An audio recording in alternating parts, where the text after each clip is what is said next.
I'm gonna bring her in now. And then...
All right.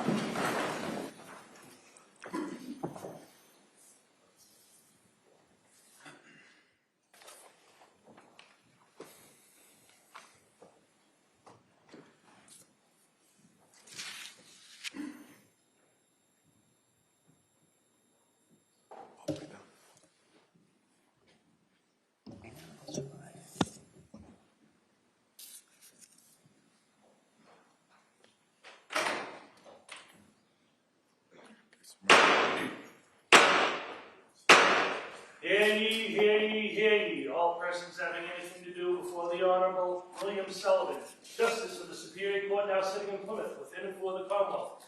Draw an and give your attendance and you shall be heard. God save the Commonwealth of Massachusetts. This court is now in session. Please be seated. Good morning, Your Honor. May I proceed? Yes, please. Your Honor, before the court today, we have the jury trial in the matter of Commonwealth versus Lindsay Clancy. Ms. Clancy is present. She is represented by Attorney Kevin Reddington, and the Commonwealth is represented by Assistant District Attorney Jennifer Sprague and Assistant District Attorney Shannon Buckingham.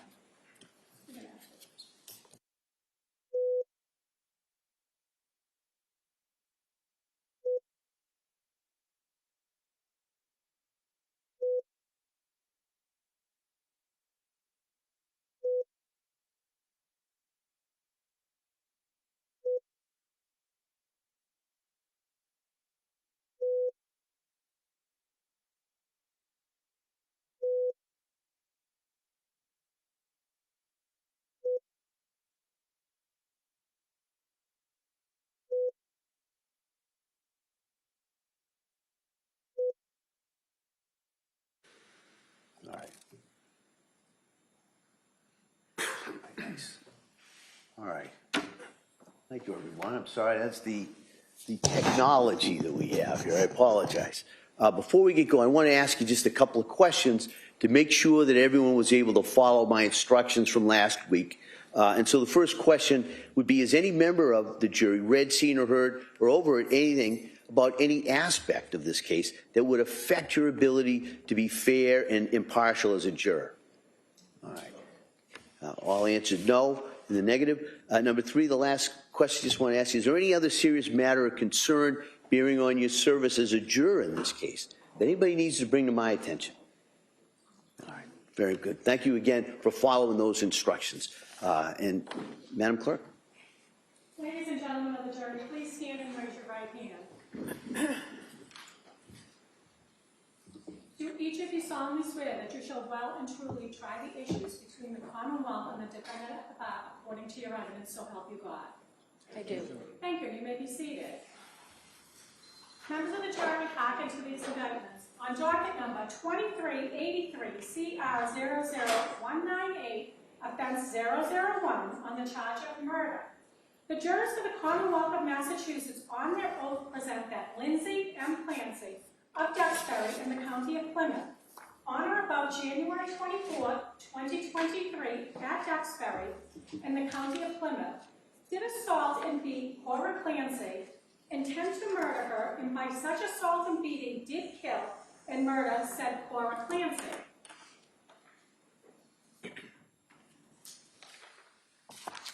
On docket number 2383 CR 00198, offense 002, on the charge of murder, the jurors for the Commonwealth of Massachusetts on their oath present that Lindsay M. Clancy of Duxbury in the County of Plymouth, on or about January 24, 2023, at Duxbury in the County of Plymouth, did assault and beat Dawson Clancy with intent to murder him, and by such assault and beating did kill and murder the said Dawson Clancy. On docket number 2383 CR 0019, offense 003, charge of murder, the jurors for the Commonwealth of Massachusetts on their oath present that Lindsay M. Clancy of Duxbury, Plymouth, on or about January 24, 2023, at Duxbury in the County of Plymouth, did assault and beat Callum Clancy, intend to murder him, and by such assault and beating did kill and murder the said Callum Clancy. To these indictments, the defendant at the bar pleads not guilty and for trial places herself upon the country. Which country you are. You were sworn to try the issues. If she is guilty, you shall say so. If she is not guilty, you shall say so and no more. Members of the jury, hearken to your evidence. All right, thank you, Madam Clerk. Now, members of the jury, and really, this is the first time I can technically call you members of the jury, because you don't become the jury in this case until you take that great oath that was just given. And that's an oath that has been given to jurors for hundreds of years here in the Commonwealth of Massachusetts, where you've sworn to well and truly try this case. We have confidence that you're going to be able to do that. And so what I'm going to do at this point is I'm going to give what we call a pre-charge. All right? And all that really is kind of an orientation to you to the procedures that we're going to have as the case goes forward, and kind of go over some of the terminology that you might hear, to give you a little bit of an idea what some of the principles of the law are that you'll have to apply to the facts as you find them. So as we go through this, I just kind of, again, I'm going to explain it, and then after that, we're then going to go right into the opening statements of counsel. All right, so first, as you know, this is a criminal case, and the defendant was charged by the way of an indictment on 3 counts. All right, now, you have to understand that an indictment is not itself any evidence of the defendant's guilt whatsoever. It's merely the formal way of accusing a person of a crime in order to bring her here to this courtroom for trial. You are not to draw any inference of guilt from the indictments or from the fact that she was indicted and formally charged. Now, in every criminal case, the defendant is presumed to be innocent unless and until she's proven guilty beyond a reasonable doubt. The law requires the Commonwealth, that is the prosecution, to prove that the defendant is guilty beyond a reasonable doubt.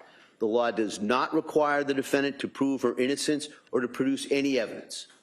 At the end of this trial, you must find the defendant not guilty unless the Commonwealth has proved to you beyond a reasonable doubt that the defendant has committed each or any of the offenses with which she's charged. Now, I'll more formally instruct you on what reasonable doubt is later. But a charge is proved beyond a reasonable doubt if after you've compared and considered all the evidence, you have in your minds an abiding conviction to a moral certainty that the charge is true. It's going to be your duty, the duty of the jury, to determine whether the Commonwealth has proved its case against the defendant beyond a reasonable doubt, and that decision has to be based only on the evidence and the law that's presented here in the courtroom during the trial of this case. Now, the defendant has been charged in 3 counts of murder. There are 2 different degrees of murder. There's murder in the 1st degree and murder in the 2nd degree. If you find the defendant guilty of murder, you shall decide the degree of murder. The Commonwealth alleges that the defendant committed murder in the 1st degree on the following theories: murder with deliberate premeditation and or murder with extreme atrocity or cruelty.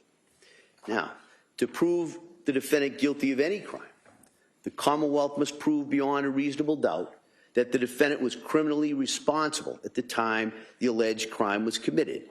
The Commonwealth bears the burden of proving beyond a reasonable doubt that the defendant committed the crime with which she's charged, and also that the defendant is criminally responsible for her conduct. The defendant has no burden to prove a lack of criminal responsibility. Criminal responsibility is a legal term. A person is not criminally responsible for her conduct if she has a mental disease or defect, and as a result of that mental disease or defect, lacks the substantial capacity either to appreciate the criminality or the wrongfulness of her conduct, or to conform her conduct to the requirements of the law. Now, just so you'll know, at the end of this trial, I will go over all of those legal principles in much greater detail. All right, so I just kind of wanted to give you a little bit of kind of an outline of what the law is on these charges.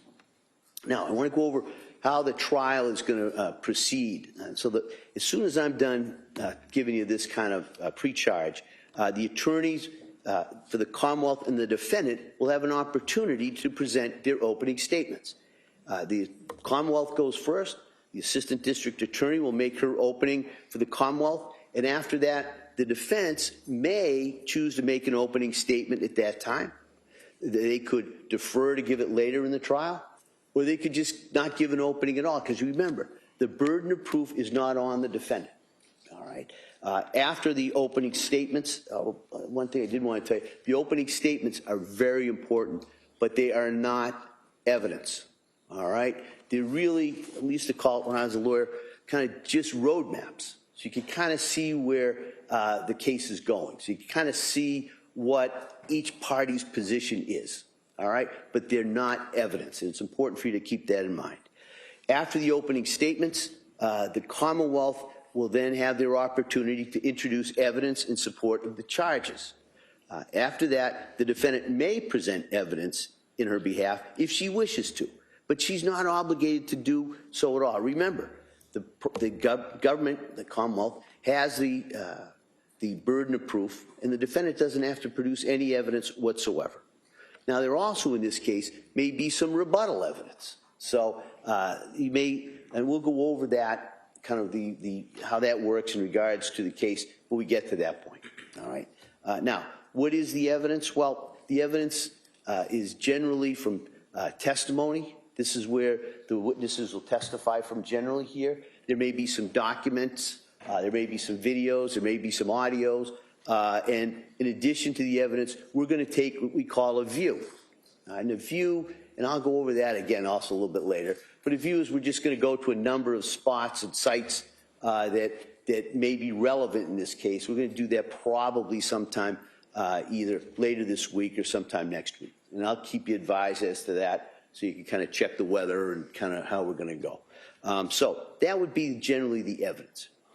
After the evidence is done, we'll go into what they call the closing arguments of the attorneys. Again, very important, but not evidence. All right, and then after the closing arguments, I get to come talk to you again. And at that point, I give what they call the judge's charge, or just the instructions. And really what it means, I'm just going to explain to you what the law is. And you're going to have to take the facts that you find during the course of this trial and apply the law that I give to you to arrive at the verdict. All right, and I'll explain what the law is in much, believe me, much more detail at the end of this trial. Okay. Now, I just kind of wanted to go over everybody's kind of function in this trial as we go forward. My function is pretty simple. All right. My function is to see that the case is tried in a way that's orderly, fair, and efficient. It's also my function to decide on questions of law that might come up during the trial, and as I said, to instruct you what the law is that you have to apply. And it's your duty as jurors to accept the law, as I stated to you. All right. Well, what's your function? Well, your function is to determine the facts in this case. You are the sole and exclusive judges of the facts. You alone will determine what evidence to believe, how important any evidence is that you do believe, and what conclusions all the believable evidence leads you to. You are going to have to consider and weigh the testimony of each and all the witnesses who will appear before you, and you alone will determine whether to believe any witness and what extent to which you do believe that witness. It's going to be your responsibility to resolve any conflicts in testimony that might arise during the course of the trial, and it's your duty to determine where the truth lies. All right? That's your function.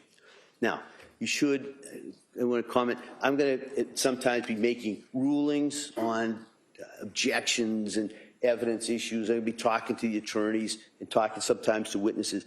Don't try to read into what I'm doing. In other words, I have no opinion as to what your verdict should be. All right, so if you think you're trying to read between the lines, don't. All right, I have no opinion. Now, also during the course of the trial, you may hear either the three lawyers objecting. All right, don't hold that against the attorneys. That's their job. All right, and generally the objections go towards the admissibility of some of the evidence or the questioning. It might be a different form that's needed, and that's what they're supposed to do. So don't hold it against either side if they're making objections. And what will happen is sometimes I'll just rule right from here where I'm sitting. There may be an objection. If I say, well, that's sustained, that means I agree with the objection. And a lot of times the question is just asked a different way. If I say overruled, it just means I disagree with the objection, and the question can go forward and the answer can be given. All right, so that's just kind of the shorthand we use. There's going to be times during the course of a trial that I have to talk to counsel over at sidebar. All right, when I say sidebar at this point, that's going to be over here. All right, in this courtroom, this is the sidebar, and so a lot of times I'll have to talk to counsel over here because the law requires me sometimes to make decisions outside of your hearing. All right, so we do that over here. It can be annoying, I know that, but we do it over here because it's actually quicker than if we ask you to leave the courtroom, because you've now seen you'd have to stand up, file out one by one, all the way down to the jury room. The court officer then says they're all in the jury room. Then I talk to the lawyers. Then we resolve that. You have to then file all the way back. So we found it's quicker. And so a lot of times those things really move a case along. So I apologize if we're doing them, but that's the reason we do it. And that's the reason why we do it in the courtroom. If we're doing a sidebar conference, if anybody needs to stand up, kind of stretch, you have bad back, you're like, those are pretty comfortable chairs, but maybe sitting there for a while, by all means do that. But when we're over here at sidebar, don't discuss with any of the other jurors kind of what's going on or what you think's going on over here, right? So you just want to stretch, you can. Now, if during the course of this trial, anybody needs to communicate with me about anything, just let the court officer know, and they'll let me know, and I'll talk to the attorneys who will deal with any of your concerns or any issues. Now, until this case is submitted to you after my final instructions, you must not discuss it with anyone, even your fellow jurors or your family, friends, or employees. All right, so it's important that you keep an open mind and not decide this case in any way until the entire case has been submitted to you. All right, and that sounds easy at this point because you haven't heard anything, but as the case gets going, it gets harder and harder sometimes, even in the jury room. You can't start deliberating until you hear all the evidence. You can't start talking about it until you hear all the evidence, until you know the law that you got to apply. All right? We're going to allow you, as the case goes forward, to take notes. All right? And so anybody who wants to take notes, you can. You don't have to. Some people find it helpful to remember. Some people find it distracting. So that's just it's up to you. That's your option. All right. You should know that those notes are your notes. By that I mean we can't let you take them home, but at the end of each day they're collected. They're put in a secure place. Nobody reads them. I don't read them. The attorneys don't read them. Nobody reads them. At the end of the trial, they're destroyed. Okay? But just some people, if you want to do it, we'll hand those out in a couple of minutes. Now, I want to just kind of go over just some cautions as we're getting ready to start this trial. All right? First is, as I said already, please keep an open mind.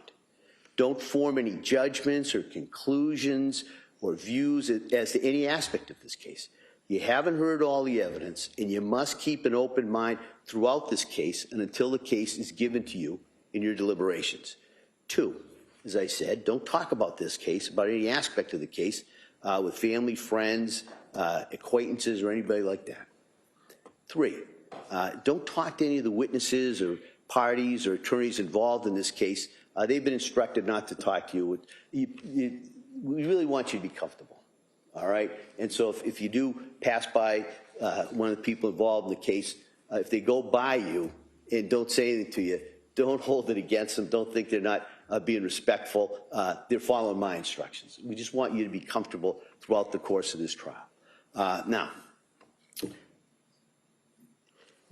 another caution is during the time that you serve on this jury, there may be reports about this case in newspapers or social media or on the television. You may be tempted to look or listen. Don't do it.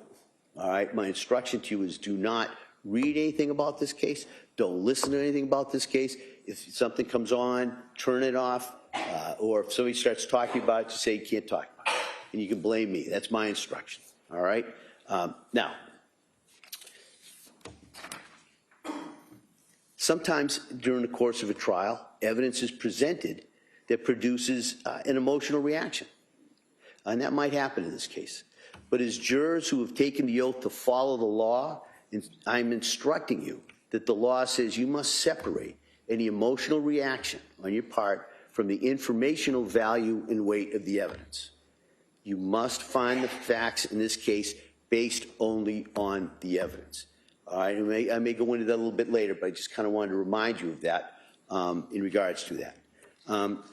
Don't do any research on this case. All right. If you have any questions about things as you go forward, you're not to do any independent research. You've got, as I said before, we've got 3 very, very experienced lawyers. They'll get you the information that you're going to need to come to the right verdict. All right? You can't do any research. The other thing is don't visit the scene of any place that's described during the course of the testimony. So no field trips. All right? As I said, we very well may be taking a view or to go see some of these places later on in the trial, but that's the only time you should be there. Because at that point, you'll be under the supervision of the court officers, the court, the attorneys will be there. So that's the only time you're going to be allowed to do that. Now, I think the reason for all of these cautions is probably pretty clear, but it's just we need to ensure that a fair and just trial is given to all the parties in this case. So if you follow those instructions, you'll be able to do that. In regards to the schedule, as I told you, what we're generally going to do is start at 9. We're going to go to 11. Might be off kilter a little bit today because of this part of the procedures. Go to 11, then we'll go till 1. There'll be a break from 1 to 2, and we'll generally go 2 to 3:30 or 4. All right. Now, after saying that, as I told you, I think everybody, this is a case that we may not be sitting every day. All right, and we may have to break early on certain days. So what I'm going to try and do as best I can is give you as much notice and explain to you kind of where we are as we go through the case. And then, so that being said, we're not sitting tomorrow. All right, something's come up that has nothing to do with any of the participants, but we can't sit. So the thought would be we'll hopefully go most of the day today, and then Wednesday, Thursday, Friday. All right, as the week goes on, then I'll address you about how it looks for the next week. All right, and we'll try as best we can to keep you, up to date in regards to the schedule and also the progress that we're making on this case. All right, so that's pretty much what I wanted to address you in this pre-charge. These instructions are very preliminary. They're intended, as I said, just to acquaint you with the procedure and the framework of how this case is going to go forward. I'm going to talk to you later on in the trial in a much more detailed explanation of what the law is and what your obligations are. But I know that you're going to try this case according to the oath that we talked about that you took as jurors, where you promised you would well and truly try the issues between the defendant and the Commonwealth according to the evidence in the law. If you follow that oath and try this case without fear or prejudice or bias or sympathy, you'll arrive at a true and just verdict. I'm confident of that. And also, have confidence in yourself. All right? You can do this. The lawyers and I asked a number of questions, and we all decided and chose that you would be the people who could make this decision. So everyone has confidence in you. You should have confidence in yourself in regards to sitting on this jury and delivering the just verdict on this. So at this point, I'm going to now see if the Commonwealth is prepared to give their opening statements. Commonwealth? Ms. Buckingham? Sorry. Thank you, Your Honor.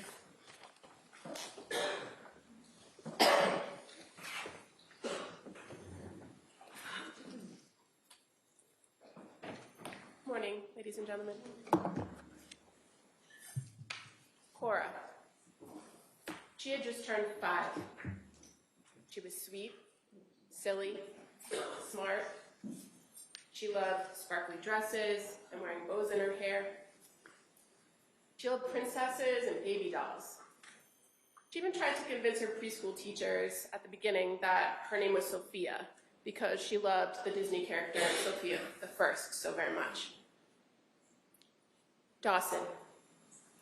He was 3, a boy's boy. He was a bit rambunctious, but funny, full of energy. He loved trucks, construction trucks, fire trucks, and he spoke with a raspy little voice. Callan. Callan was just 8 months old. Always smiling, with chunky cheeks, a sweet little baby. We are here, ladies and gentlemen, because they are not. They were strangled, deliberately and meticulously, killed by this defendant on January 24th of 2023. One by one, she wrapped exercise bands around each one of the kids' necks and pulled until their little bodies were limp and lifeless. First Dawson, then Cora, and finally Callan. Your job, ladies and gentlemen, is not easy in this case. The evidence will be difficult to see, to hear, to process. Testimony of witnesses, family, friends, teachers, people who knew the Clancy family, people who saw them regularly, people who saw them on the day in which this defendant killed them. They're all going to come before you. And it may be heartbreaking to hear what they have to say. You'll see photographs of the crime scene. You'll hear testimony from first responders. They're going to tell you about what they discovered when they came into the Clancy home at 47 Summer Street in Duxbury on January 24th. You'll hear evidence about the defendant during that time period, observations of her physical appearance, her demeanor. You'll hear testimony about what she was reporting to her friends and family and doctors during this time period. The list of witnesses is quite long. Law enforcement, firefighters, friends, family, teachers, crime scene investigators, forensic scientists, toxicologists, medical examiners, experts. We expect over the next few weeks that you will be able to, or will be able to present to you a clear picture of what was occurring in the Clancy household on January 24th of 2023. We ask that you keep an open mind when you're hearing this evidence, and during the course of the trial, don't forget that you use your common sense and your life experience. Those are things that you bring as jurors to the courtroom every day, and it's what's going to take you into the deliberation room at the end of this trial. So what happened? On January 24th, 2023, it had recently snowed. It was in fact a Tuesday. Tuesdays were days that Cora and Dawson usually went to preschool. They attended the Learning Sprouts preschool in Duxbury, but they didn't attend on Tuesdays, so on this day, they were home. On this particular day, Cora, who had just turned 5, had an appointment at the doctor's, an annual checkup, and so the defendant brought her first thing in the morning to the doctor's. Defendant's husband, Patrick Clancy, was home and he was caring for Callan and Dawson while defendant took Cora to the doctor. Pretty normal. You'll hear and see that Patrick and the defendant exchanged text messages that morning. Patrick sends a photo of Dawson, who had just dressed himself that day and he was jumping for joy. And he sends that text to the defendant while she's at the doctor. And while at the doctor, the defendant sends a text of Cora and her little Johnny and mask to Patrick. When the defendant and Cora returned home that morning, Patrick went downstairs to his basement office to do work, same as he had normally done on any other day since returning from paternity leave. And then the defendant was charged with caring for the kids for the rest of the day. She put Callan down for a nap, bundled up Cora and Dawson, took them outside to the backyard, and played in the snow. They built a snowman. The defendant sent pictures of the snowman and the kids in the snow to Patrick when he's working in the basement, and her mom, who was living in Connecticut, who had just been there that weekend but had gone home. The day proceeds as normal. You'll hear Patrick describe it as a good day, actually. In the late afternoon, around 4 p.m., the defendant searched on her phone for kids' Miralax. She searched takeout freebie, and she opened the Apple Maps on her phone and searched the route that it would take to get from their house to the 3V restaurant in Plymouth. She searched how much time and how far it was.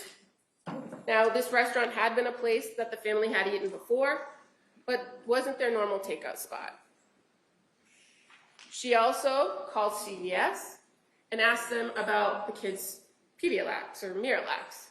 And that's because at the doctor earlier that day, the doctor had recommended a laxative for Cora because she had some stomach issues. She had complained of an upset tummy at school the day before, you'll hear.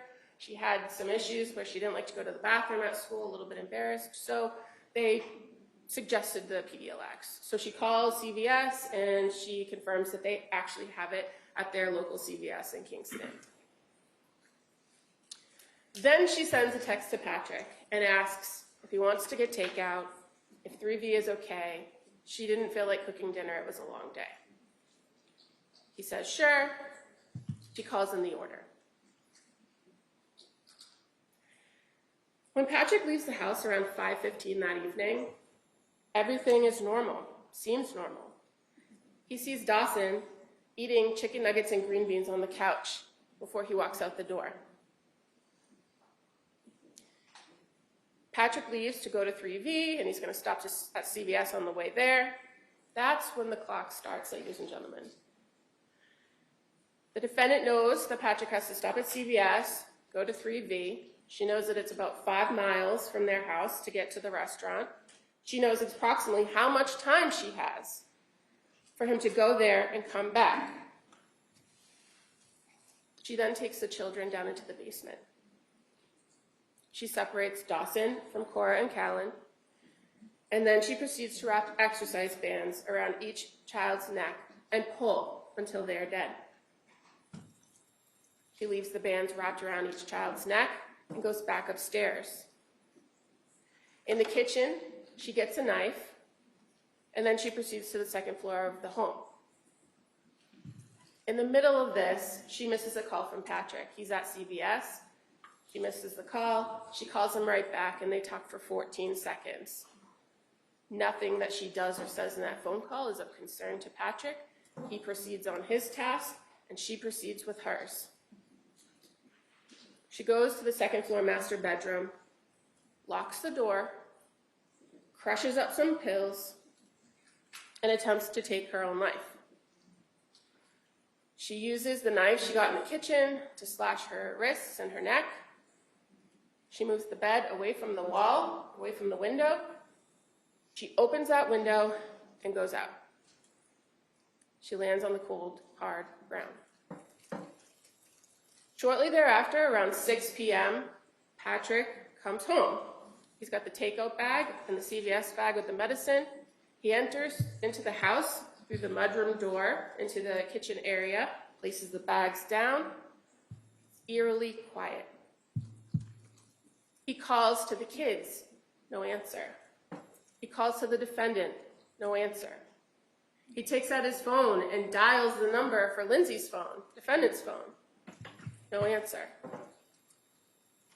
He then goes upstairs and finds the master bedroom door locked. He opens it and enters the room, sees blood and the window open. He then goes to the backyard, and that's where he finds the defendant. She's on the ground outside that window, moaning and mumbling. At 6:11 p.m., he calls 911 for help. First responders arrive to the home almost immediately. He's still on the phone with 911 when the responders arrive, and they go right to the backyard and tend immediately to the defendant. While they're with the defendant, Patrick tells the first responders, "I need to find my kids." He had asked the defendant where the kids were, and she told them they were in the basement. So when he went in the house, that's the first place he went, down into the basement. He's still on the phone with 911 when he finds each child with an exercise band still wrapped around their neck. He screams for help, and he says he killed the kids. Efforts made to resuscitate Cora and Dawson were futile, but first responders from Duxbury and the surrounding communities were persistent, and they kept trying to resuscitate them all the way to the hospital. But when they arrived at the hospital, there was nothing more that medical staff could do for Cora and Dawson. The staff at Beth Israel were able to get a heartbeat on Callan, but he never started breathing on his own. He never regained consciousness. He had no brain activity. Nonetheless, he was transferred to Boston Children's Hospital, where he died 3 days later on January 27th. The defendant was taken to South Shore Hospital and then transported subsequently to Brigham and Women's in Boston. She had multiple traumas, including spinal injuries, as well as superficial injuries to both her wrists and her neck. She is paralyzed. We expect during the course of this trial that you'll hear the defendant made claims that either right after Patrick left the house or after he called her from the CVS, depending on which version of the events she's telling, she heard a voice, a male voice, a voice that she had never heard before, a voice that she never heard again. And that voice told her that it was her last chance, that she had to kill the kids so that she could kill herself. She immediately took action when she heard the voice, with no direction or details from this so-called voice, and she killed the children. Once she killed the children, the voice stopped. When you consider this information in the course of the trial, ladies and gentlemen, I ask that you consider the source, the timing, the substance of her statements about this voice. You're also going to hear from, or you may hear from, forensic psychologists and psychiatrists who talk about what's called command hallucinations and voices that people hear before they do something. And when you hear that testimony, I ask that you keep in mind the details of what she's saying the voice told her and the details of when this voice spoke to her. Another important thing to remember throughout the course of this trial is that this is not a case about the Lindsay Clancy that sits before you today. This case is about the Lindsay Clancy on January 24th, 2023, at the time of the crimes. This was not a woman in the throes of psychosis on January 24th, 2023.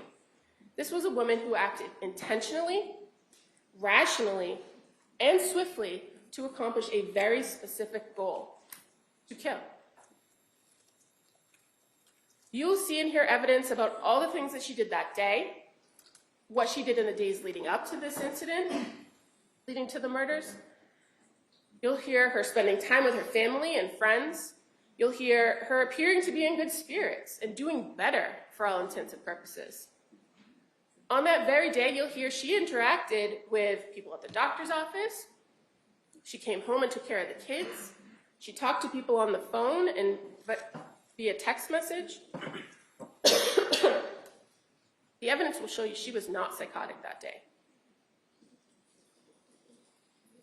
Throughout the evidence in this trial, you will learn about the defendant being the classic overachiever in school, in her personal life, in her nursing career.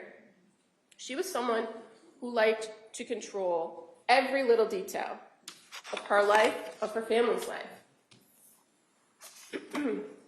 In contrast to pictures you'll see of the doting mother, the dedicated nurse, you'll also see a side of Lindsay Clancy that's different. Somebody extremely controlling, meticulous, and manipulative. The days were laid out with specificity. Strict schedules were expected to be maintained. Food was planned carefully. Sleep was scheduled to the minute. And in the time after Callan was born, her last baby, the family had to adjust. And by all sources that I expect you're going to hear at that trial, that summer was great. But after Patrick had finished his paternity leave and was back to work full-time, when she no longer had a nanny to watch the baby, do laundry, tidy up the house, follow her schedule, when she was responsible for it all, it was hard. It was hard for her to maintain that control. It was hard for her to bond with her kids. And in efforts to maintain control, she withheld information from her husband, from her doctors.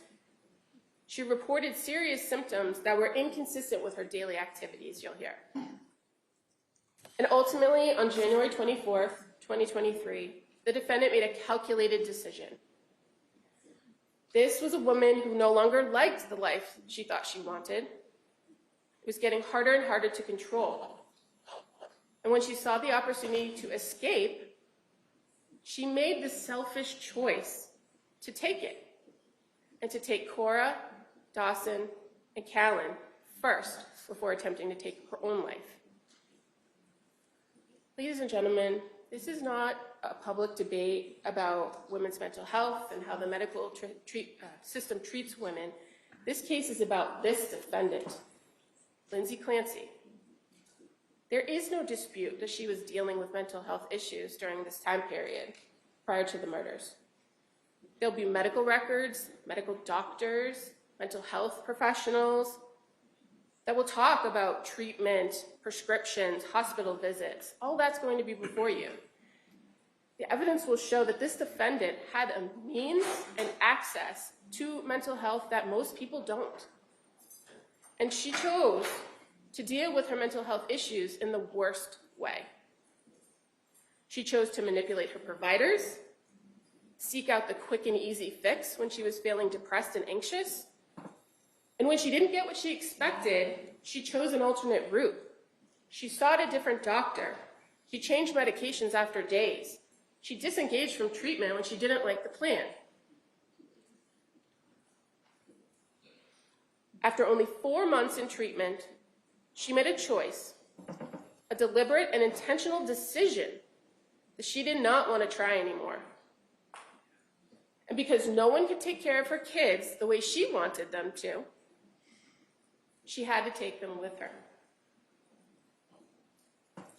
Despite all the precision that she exhibited that day, you'll hear, the timing of it all, the swiftness of the killings, overcoming the interruption of Patrick's phone call, what she did not anticipate was that she would not be able to complete the act by killing herself. Ladies and gentlemen, people with mental illness commit crimes every day and are responsible for them.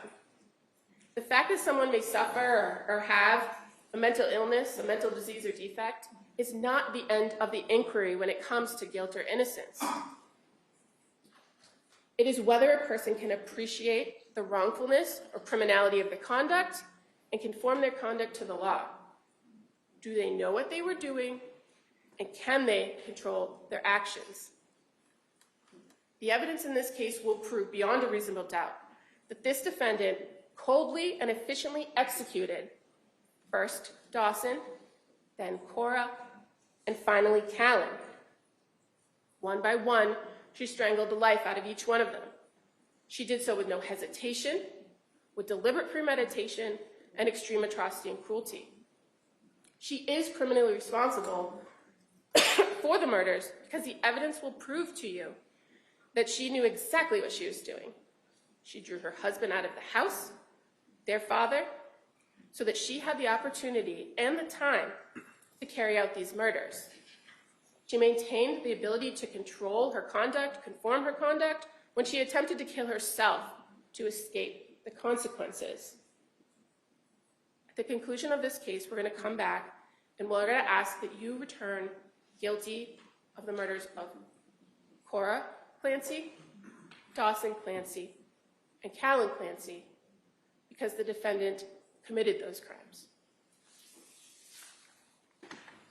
All right, thank you, counsel. Mr. Reddington, do you wish to give an opening? I do.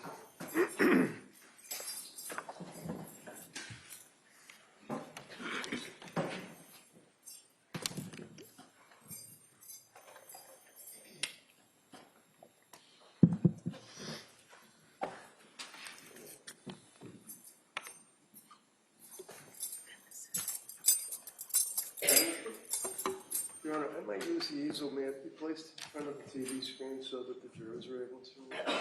Yes. Thank you, Mr. Secretary.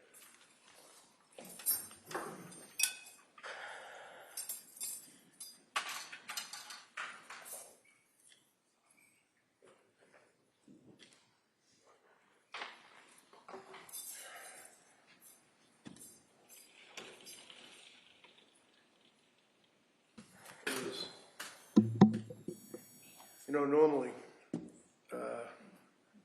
we thank jurors for time away from your life, your jobs, your family, coming to court, listening to a trial.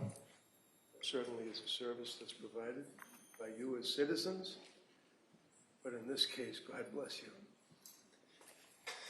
You people are going to have to listen to some of the most horrific things. Look at some of the most horrific things. And jurors, it's a beautiful system. You pass between, as you heard Don Clerk say, you probably don't remember it, but it's old language, goes back to Old England. It says that you as jurors pass between the government, them. And she places herself on her country, which country you are. You owe allegiance to nothing but your oath, your consideration, and your time. Your common sense. You bring your life experience to this trial. You render a verdict. And as jurors, experiences, take the job very, very, very seriously. You people will never forget this case. And thank you for that service. The government says that this is a situation, it's not a referendum on women's having babies and having postpartum psychosis, postpartum depression, but it sure as hell is. Because you're going to hear, consistent with what His Honor told you in the instructions, consistent with the obligation that the government has when they brought this charge. Tim Cruz, the DA, right in the front row, brought this charge. He knew, as did his office, the facts of this case. And he knew, when he brought this charge, that it was going to kill the soul of this young woman. And they would bring their evidence in front of a jury that she knows that she killed these children. We'll sit here, listen to their evidence, but I suggest to you that the issue for consideration is what was going on in that woman's mind. You're going to hear evidence that, as the government said, Lindsay was a kind of a parent pleaser. She was a person that in school had a lot of friends, still has friends. You'll hear evidence to this day from the 6th grade. High school, college, nursing school. You're going to hear evidence that Lindsay, in the course of being in high school, she was a high achiever of gymnastics. Stopped doing gymnastics because she hurt herself and didn't like to do the backflips and stopped doing gymnastics, but she was very athletic. You're going to hear evidence that right after she had the birth, the last child, within 4 or 5 days, she ran a 5K. She was very, very, very physically fit. Her life was such that she watched what she ate, watched what she did in her life as far as activities, and was one heck of a mother. She loved her children. All the things that the DA said to you about those little kids and their life and what they like, she knows 1,000 times more than what they know. And in that capacity, as a mother, daily you'll see evidence that she would decorate rooms, that she and Patrick did have that achievement, of a wonderful life. They had it all. They met in Boston. She was a young nurse out of school. He was working in his industry. They ended up falling in love. They got married, bought a nice house. And you know, people will say, oh, they're living in this mansion. No, they're living in a very, very humble house in Duxbury that they had to struggle to pay for. That house, you will see, not from the view, because it's not enough that we have photographs. On top of the photographs, we have to have a video. And on top of the photographs and the video, we have to have an auto-computerized animated display. And on top of the photographs, the video, the automated animated display, we have to get on a bus and go take a ride and look at the house where some guy and his wife are now living, that it doesn't look at all like what it looked like when Lindsay and Patrick were living there with their 3 kids. But there are videos that show what that home looked like that day, prior to that. You'll see in every room, there are things hanging on the walls, alphabets, colors, numbers, pictures of different cartoon characters, and I'm too old to even remember what they are. Movies, all sorts of toys, erector sets, trucks, all over the living room. There was no dining room. It was a large thing for the baby to be in, and then surrounded by toys. Every single room had toys in it. These children were loved and nurtured and cared for by her. She didn't want to get rid of her kids because of her selfish life, as the government indicates. She loved those children right up to the time of their death. You're going to see that there's photographs in this case that you will be able to evaluate that show that. Some of them might even be in the videos that the state police took. This case is a massive production by the district attorney's office. You have the district attorneys, the assistant district attorneys, the assistants to the assistant district attorneys. You have the state police crime laboratory. You have the detectives. You have the state police, the armed men that will go out and interview witnesses and will investigate this case. You have the victim witness advocate, very nice lady, by the way, that deals with witnesses and people in a case such as this. It's a massive operation, and that's great. We should have that. But when you're considering the evidence, you consider the fact that you have 2 young people that were living this life, that were working, and Patrick, not because of COVID, not because of he just didn't want to work in an office anymore. He worked out of his basement. He worked in an office in the basement. He was there because of what Lindsay was going through. He was there. He lived it.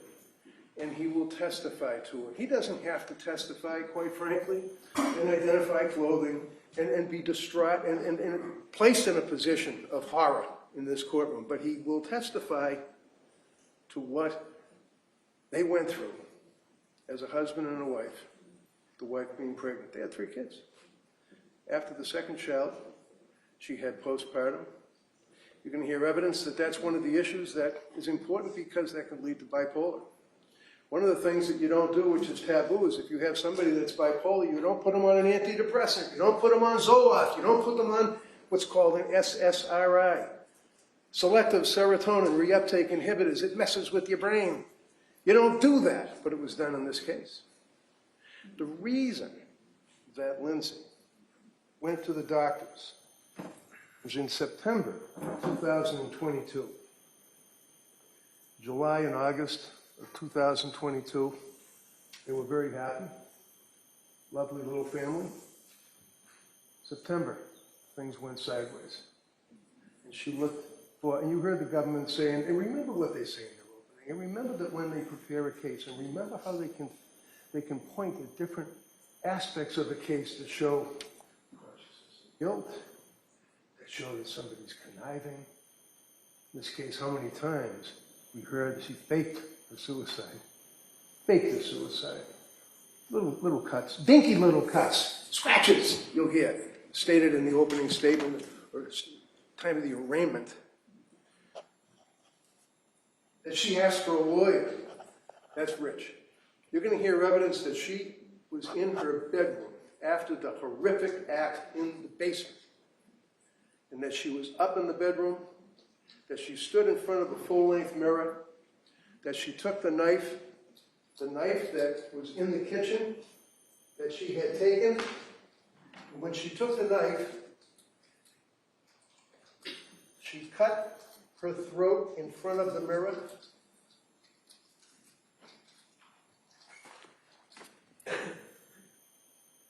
This is no fake suicide. This is her when she was brought to the hospital. When she was in the hospital. That's what her appearance was at the South Shore Hospital. When she's at the South Shore Hospital, she had wonderful care and treatment that was able, against her will, to save her life. Fake suicide, little scratches, dinky little scratches. This is a photograph that was taken at the South Shore Hospital of her neck. Photograph taken of her wrist, showing the split in the skin. Photograph showing you'll see evidence of this, the bedroom floor next to the bed with the blood.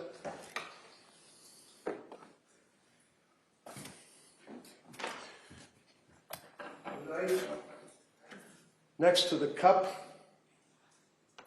sadly, a gift saying, "Because kids." You see the white residue inside the cup? That's where the pills were crushed up with leftover lemonade from the night before when she consumed that. That's the knife. This here you'll see is sleep aids.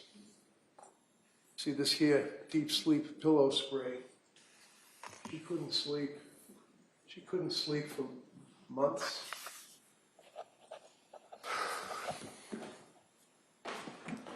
More photographs of the injuries to her neck.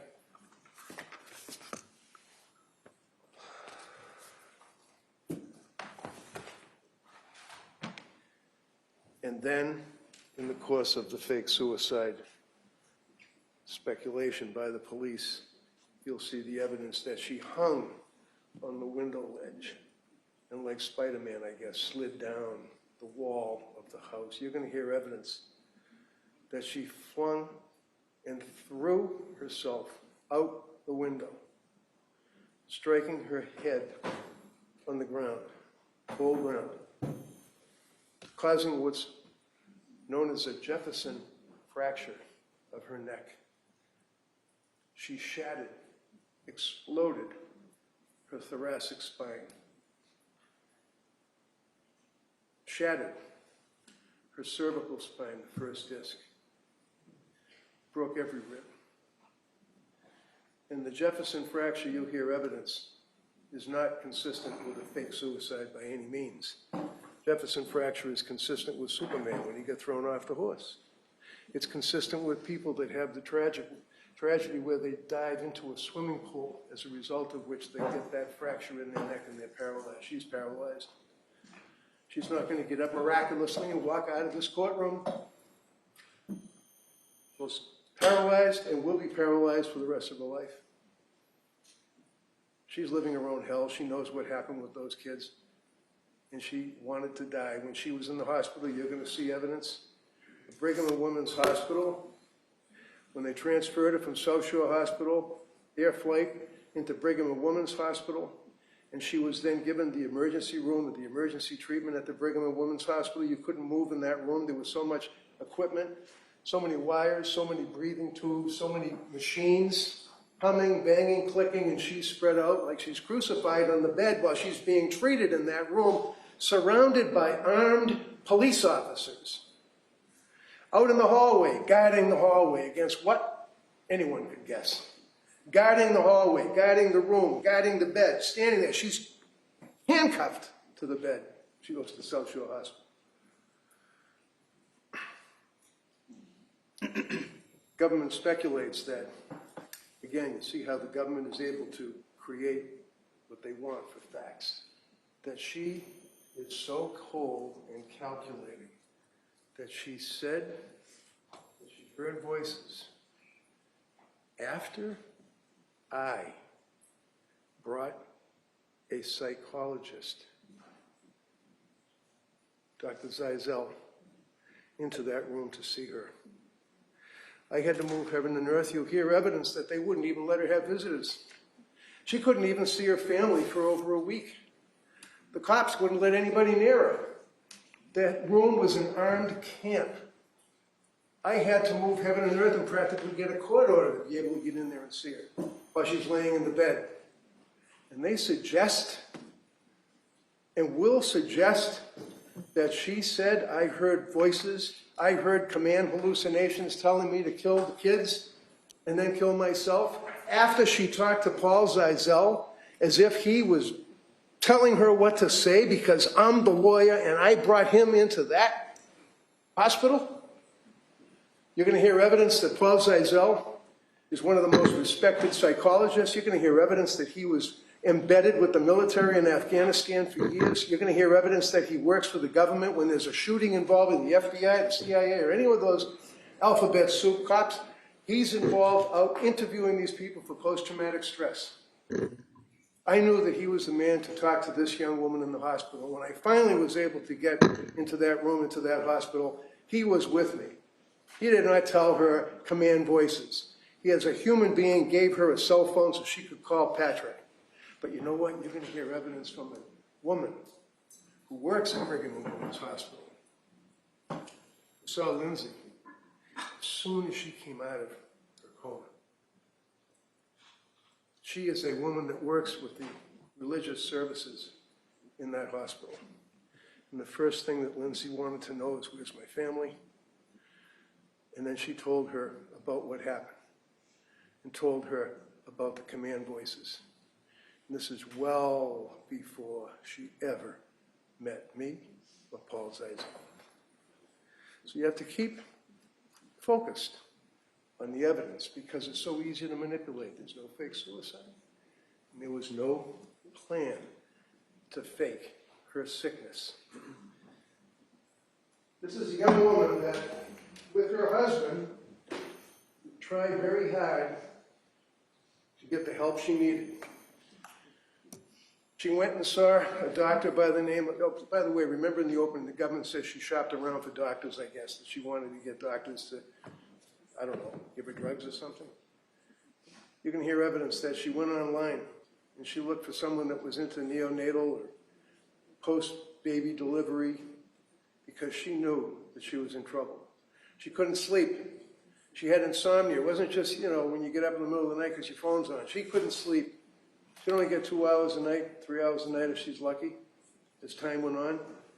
In September, she went to see Dr. Tufts. Jennifer Tufts is the name of the doctor. Jennifer Tufts then gave her a prescription for Zoloft, which is an antidepressant. It's one of those SSRIs. She didn't take the Zoloft for a couple of weeks because she was breastfeeding. She was afraid to have the baby have anything to do with drugs, but ultimately couldn't do it any longer, took the Zoloft, and was spun out of control. Well, because you didn't hear evidence because she was bipolar. You don't give a bipolar person Zoloft, but she got it.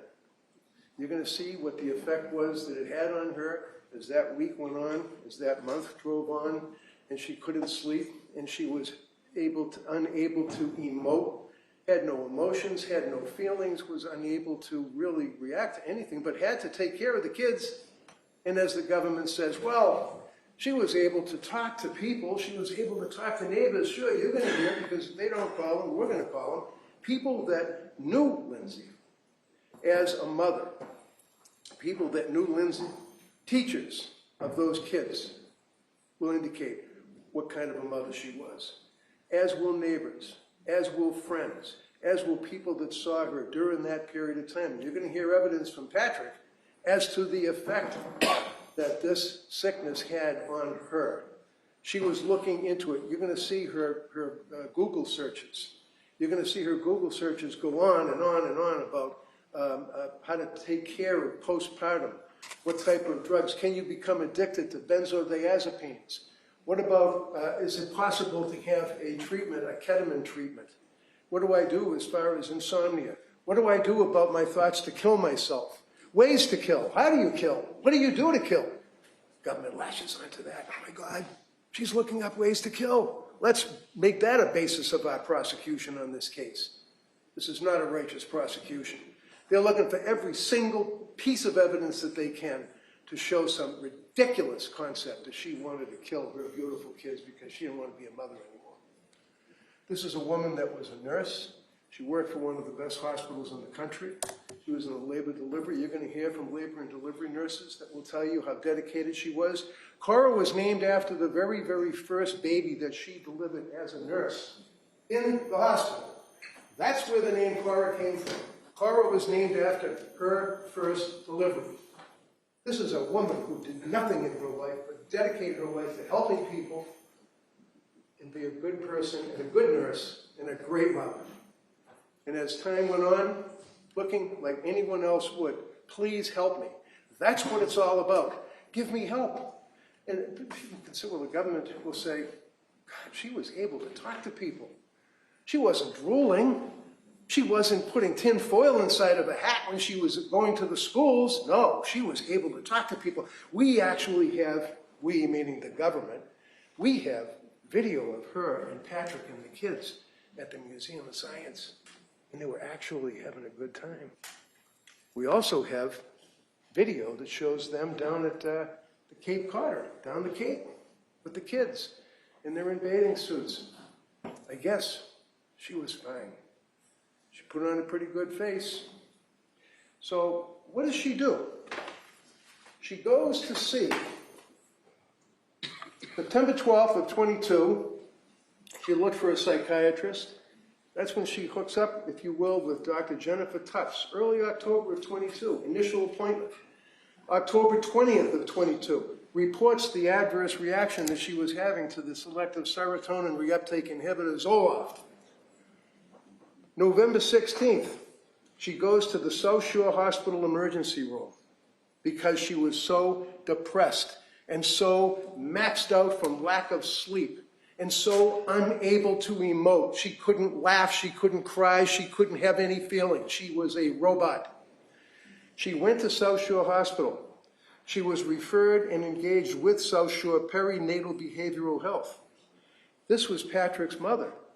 This is Patrick's mother, Mrs. Clancy, who's a nurse, well-respected nurse, wonderful woman. She works at the South Shore Hospital, labor and delivery as well. She knows Lindsay.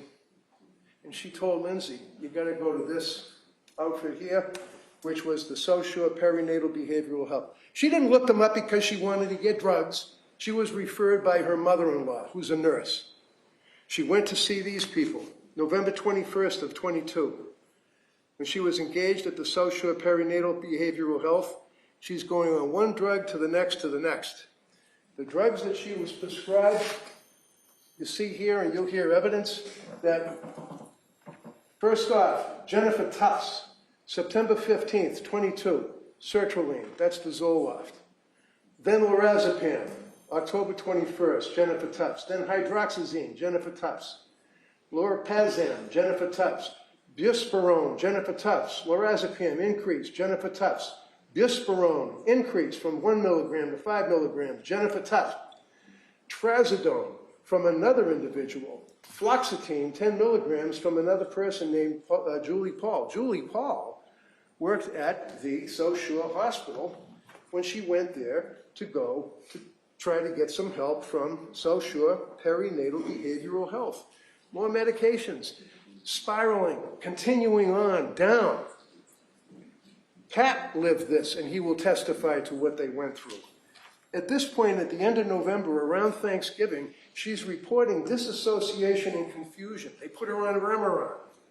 This is around Thanksgiving. Things were so bad at this point that her mother and father came up from Connecticut and lived with them to take care of the kids, to help, because she was walking around absolutely a zombie.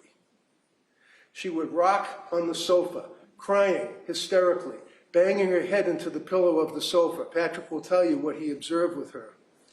She dealt with her parents. Her parents were there to try to help. Is this someone that's faking because she doesn't want to be a mother anymore? The parents were there, mother and father, wonderful people. Mother's retired, dad took pictures of high school kids for yearbooks. They did what they could. Coming into December, after Thanksgiving, and they went, by the way, during the holidays, down to Connecticut at one point to visit with the family. But December 4th, she calls a suicide hotline seeking help. December 5th, she's evaluated by what's known as the Aspire Crisis Team. You'll hear evidence about that. December 6th, the next day, they have an appointment with Nurse Gelada. Now, Nurse Gelada comes into this action because, again, not looking for more doctors. Paul retired or left or went to another job. So all of a sudden, Nurse Paul, who was treating her and prescribing meds, leaves. Here's Nurse Gelada. She's now going to be your person you deal with. That's all. She wasn't looking for some other doctors to get additional medication.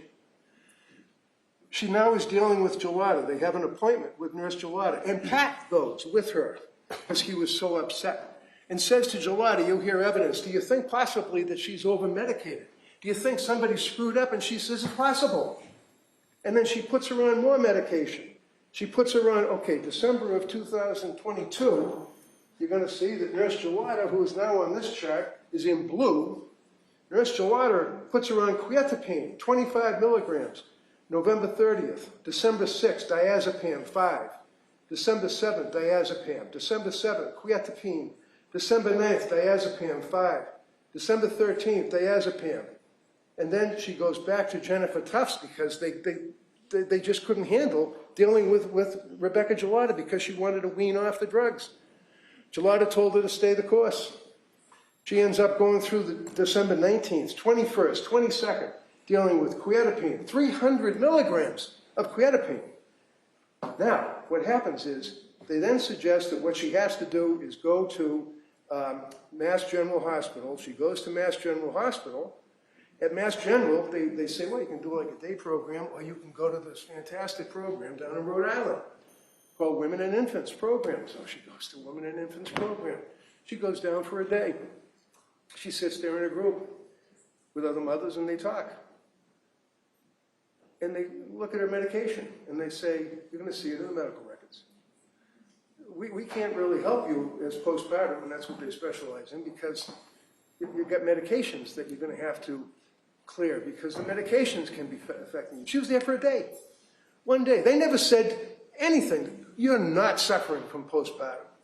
Postpartum, every one of these doctors and nurses knew that she was suffering from postpartum. And now it's turning into psychosis. Now as she goes through the period of time, in January 5, Aliyah Goodhart from McLean Hospital puts on trazodone, 50 milligrams, lorazepam, 1 milligram, leaving the hospital. She goes to that hospital on New Year's Eve. She and Patrick decide this is it. The two of them get in their car. Family takes care of the kids. She goes to the hospital. Now it's locked wards. She goes into the hospital. She's there for 4 days. During that period of time that she's there, she's in group. She doesn't see a doctor but once. There's no discussion of medications till the very end. You'll see the medical records. You can look at the medical records. You'll see that her daughter's birthday was coming up and she wanted to leave rather than the 5th on the 4th. This is not a discharge against medical advice. They cleared her. They said, yeah, fine, you're okay, good. Good luck, go home. She went home and she went to the birthday party. The government will have witnesses apparently to show that she was able to socialize, like, hi, how are you, at the trampoline where they had the birthday party for Cora. She's still living her nightmare. During this period of time, January 9th, back to Jennifer Tufts, puts her on diazepam. Jennifer Tufts kicks up the trazodone to 150 milligrams. January 13th, you've got Rebecca Gelada, puts her on diazepam. And by the way, when she was down at Rhode Island in the nurse and babies hospital, not a hospital, it was like a service, the people that were treating her for that one day reached out to Gelada to find out what's up with the medication. Gelada never called them back. You're going to hear evidence, and it's in the medical records, that when she and Patrick called Gelada to say, I got to wean off this, She didn't want more drugs, she wanted off the drugs. Gelada says, stay the course, she's going on vacation. I'll see you in a week. Comes back in a week. You're gonna see that now Jennifer Tufts puts her on diazepam 2 milligrams on January 16th. Amitriptyline 10 milligrams, January 16th. Diazepam and diazepam between Tufts and Gelada. The last script is diazepam 2 milligrams, January 23rd. During that period of time, you can see that on December 20th and 22nd, she was evaluated at the Women's and Infants Partial Hospitalization Program in Rhode Island. December 30th, she returned to Mass General Hospital emergency room. December 31st, that's after Mass General told her to go to the hospital, you can go to McLean. New Year's Eve, December 20th of 22, they were admitted to McLean Hospital for psychiatric treatment. January 6th of 23 was post-discharge follow-up appointment with Dr. Tufts. January 10, 16, and 23, appointment Dr. Tufts, Dr. Tufts, Dr. Tufts. The day before the killings, Dr. Tufts. These are the medications that she was on, that she had filled, that she took, that she didn't take, and apparently, according to the opening statement by the government, was manipulating the doctors, not telling the doctors. She told them that she was suicidal. She told them that she had suicidal ideation, and in December, to his and her ever dying regret, told Patrick in the presence of her mother that she was having psychosis thoughts of hurting the children. This is a woman that did not get the medication, did not get the medical treatment that she so deserved. This is a woman that was suffering from psychosis at the time that she went down to that basement. She had no motive. She loved her children. She intended to kill herself. She didn't fake that. Threw herself out the window. Goes to the hospital. You're going to see that when she's in the hospital, they said to her, you want to, what do you call it, a DNR? Do not resuscitate or whatever. Absolutely. Did not want any DNR. Didn't want to be resuscitated, wanted to die. To this day wants to die. That's what we're dealing with on this prosecution. So you're going to hear from witnesses. It's going to be emotional. And thank you for your service. Thank you, Judge. All right, members of the jury, we're going to take the morning recess at this time. All right, and I'm going to ask you to go out. Again, don't discuss the case. We'll be back here probably about 15, 20 minutes, and we'll begin with the Commonwealth's case. All right, so we'll be in recess at this time. Court, all rise. Jury, this way, please.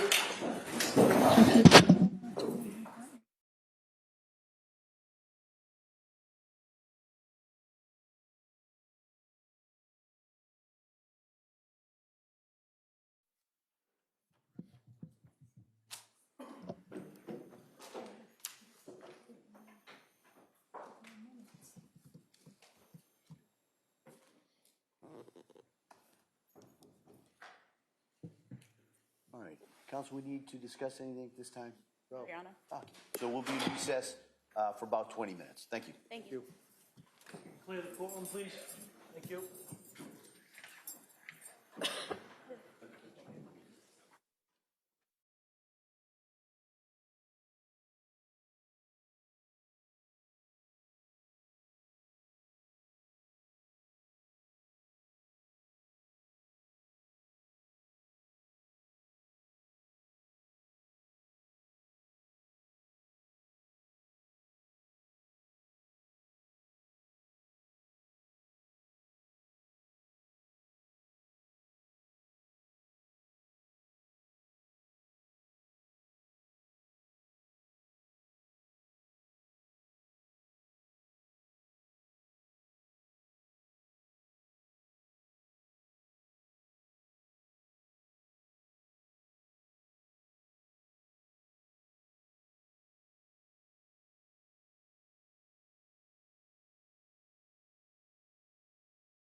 Session, please be seated. Counsel, we ready for the jury? Yes, Your Honor.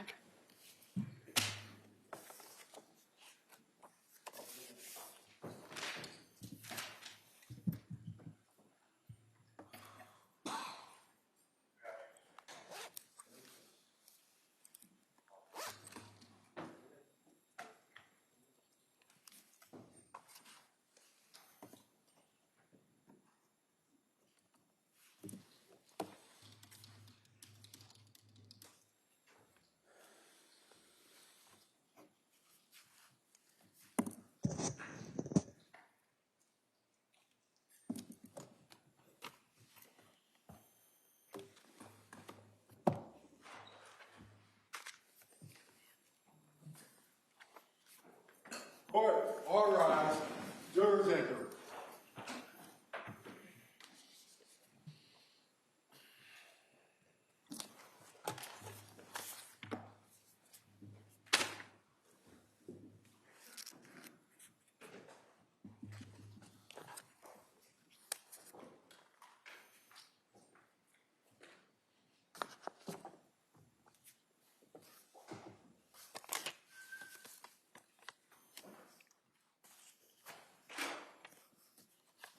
This court's now in session. Please be seated.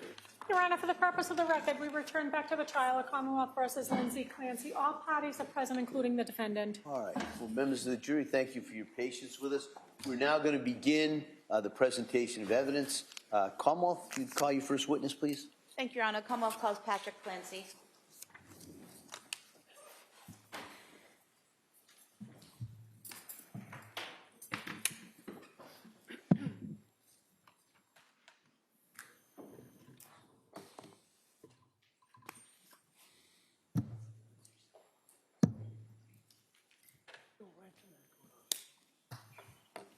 Good morning, sir.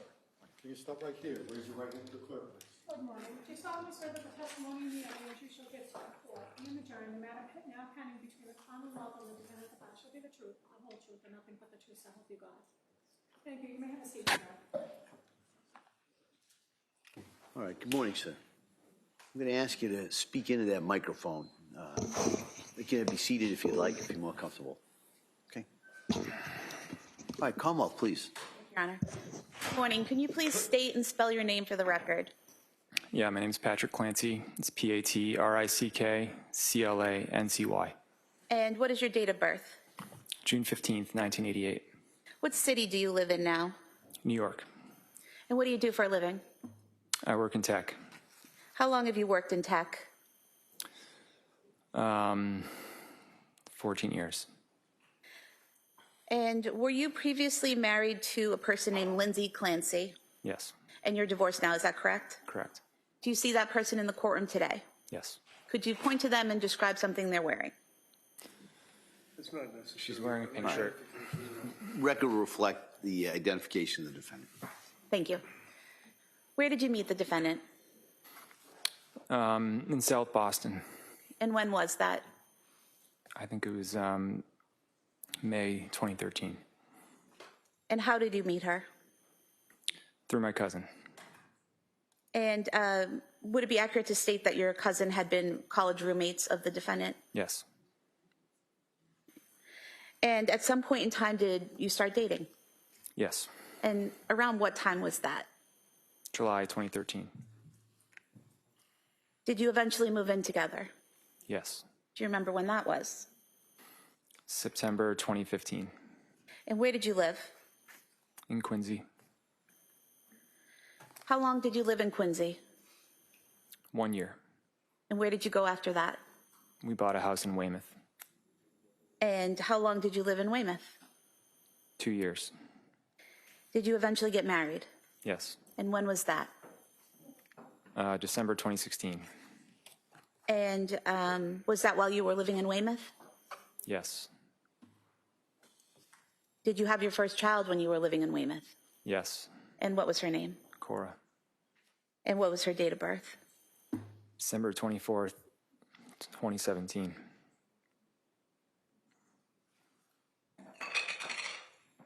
Prior to getting married, did the defendant ever tell you she had taken psychiatric medication while in nursing school?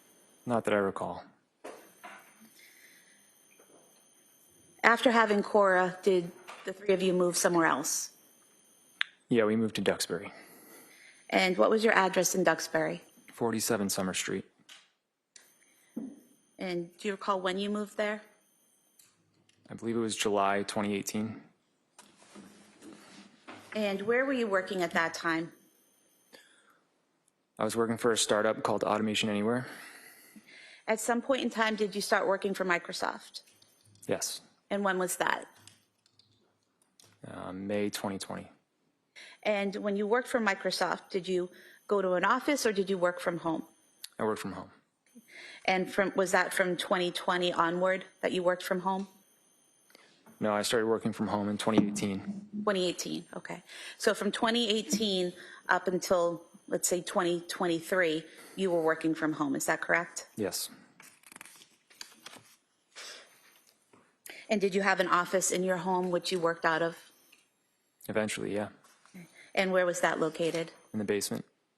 And was that a finished basement? Yes.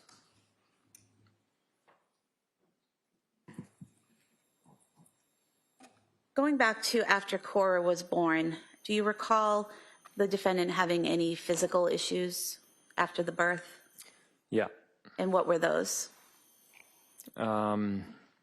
I think there was a lot of tearing, and she bled a lot. Did it take her a while to recover physically? I would say so, yeah. Did she have maternity leave at that time? Yes. Where was she working? Mass General Hospital. And what was she doing there? She's a labor and delivery nurse. At that point in time, when she had Cora in 2017, how long had she been a nurse? 3 years, maybe? And do you recall how long her maternity leave was with Cora? That was the shortest of the 3. I want to say it was 10 or 11 weeks. And did you have paternity leave at that time? Yeah, I had 2 weeks. 2 weeks, okay. When you went back after the 2 weeks, back to work in the home, were there any issues that you noticed the defendant having?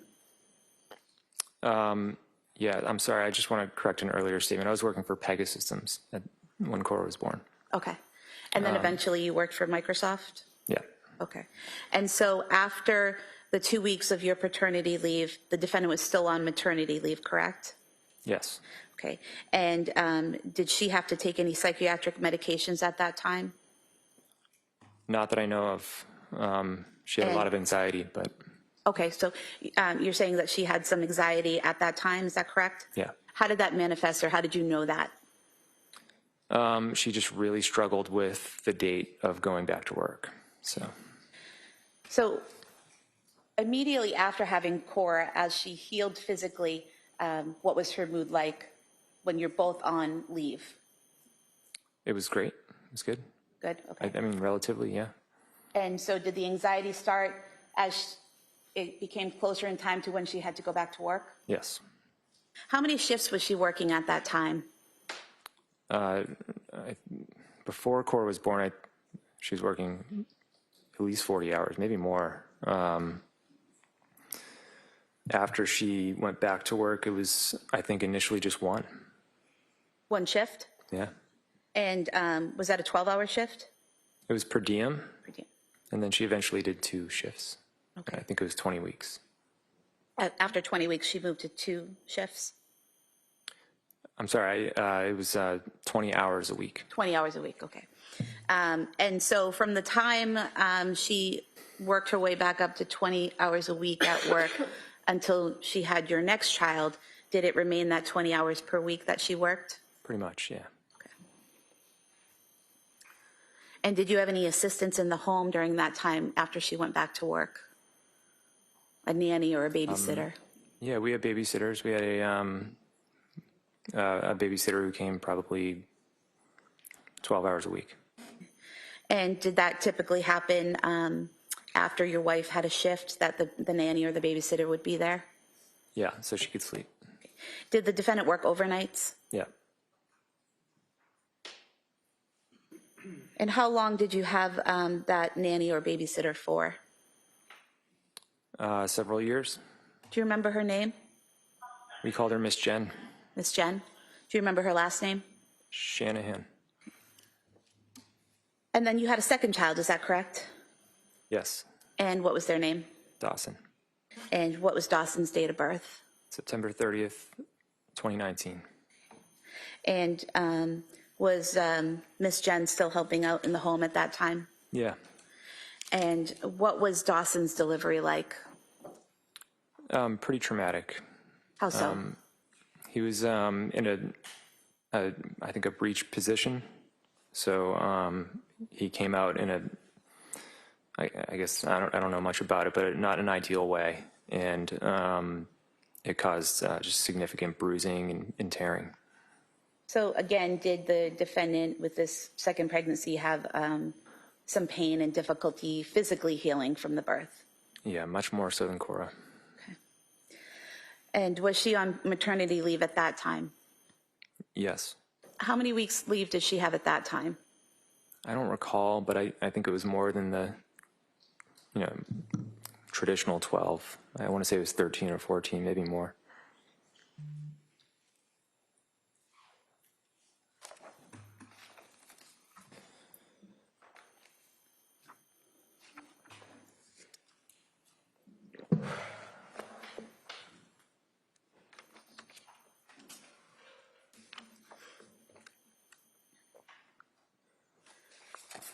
Page 13, if I may approach. You may. You don't have to keep telling me the pages, that's okay. I could have you look at page 13 and just read to yourselves lines 6 through 10, and then just look up when you're finished.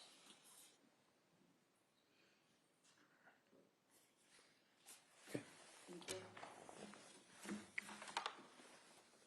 Does that refresh your memory as to how much maternity leave the defendant had after Dawson's birth? Yeah, And what was it? 18. 18 weeks? Is that correct? I believe so. Okay.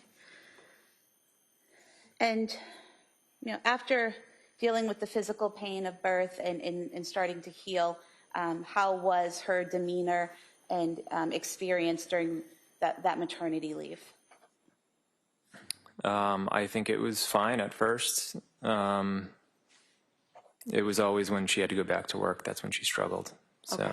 So that was a pattern that you saw after Yeah. the baby, maternity leave was good, and then she'd struggle going back to work? she just had a really hard time being separated from them. What was the plan for how many shifts she would work or how many hours she would work after Dawson was born? I believe it was the same thing. And in terms of Ms. Shanahan, the babysitter, you had mentioned before that she was there about 12 hours a week. Did that stay consistent after Dawson's birth, or was it more or less? Probably consistent.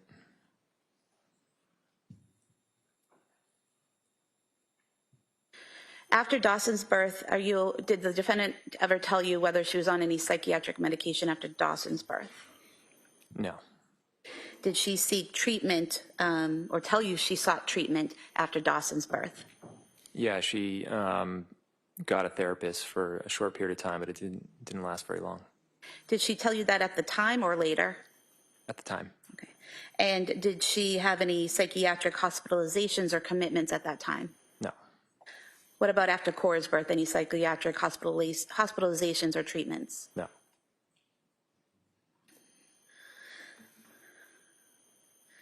Was there a time after Dawson's birth where she wanted to declutter your garage?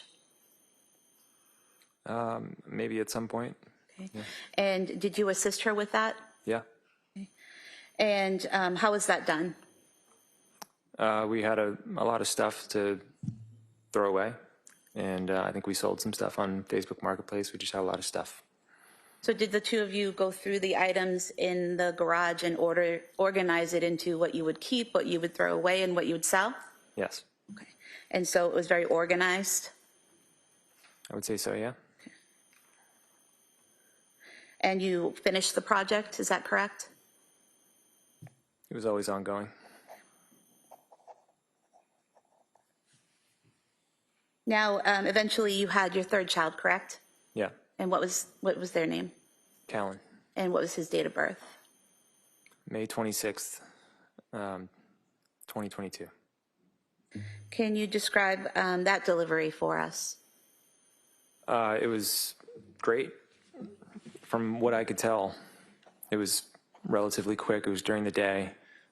We were both smiling after, and I don't think there was as much physical trauma.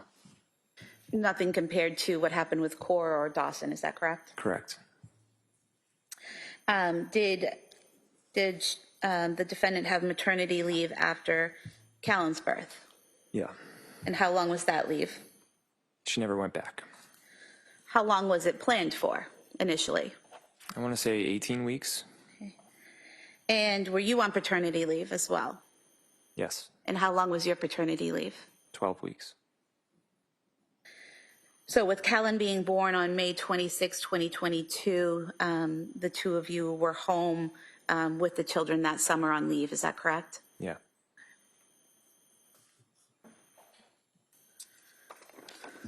What was family life like during that time period, those summer months? It was great. We had a lot of time off. I was able to spend a lot of time with, I spent a lot of time with Cora and Dawson. So I would take them around, the playgrounds and birthday parties and stuff like that. And what would Lindsay be doing while you were with Cora and Dawson? Sometimes she would come with us with Callan, but oftentimes we did kind of like a divide and conquer. So she'd be home with Callan and I'd be out with the older kids. And what types of family activities did you all do during those summer months? We went on a couple vacations. We went to the beach. We went out on our boat and went to friends' houses. During those months when you're going to the beach and out on the boat and visiting with friends, were there any signs of anxiety in the defendant during those months? I would say starting in September, yes, but in the previous months, not so much. When had she been scheduled to go back to work? I don't remember the exact date, but I think it was October. Okay. So again, it was that pattern of as it became closer in time to go back to work, Yeah. she started to struggle? Yeah.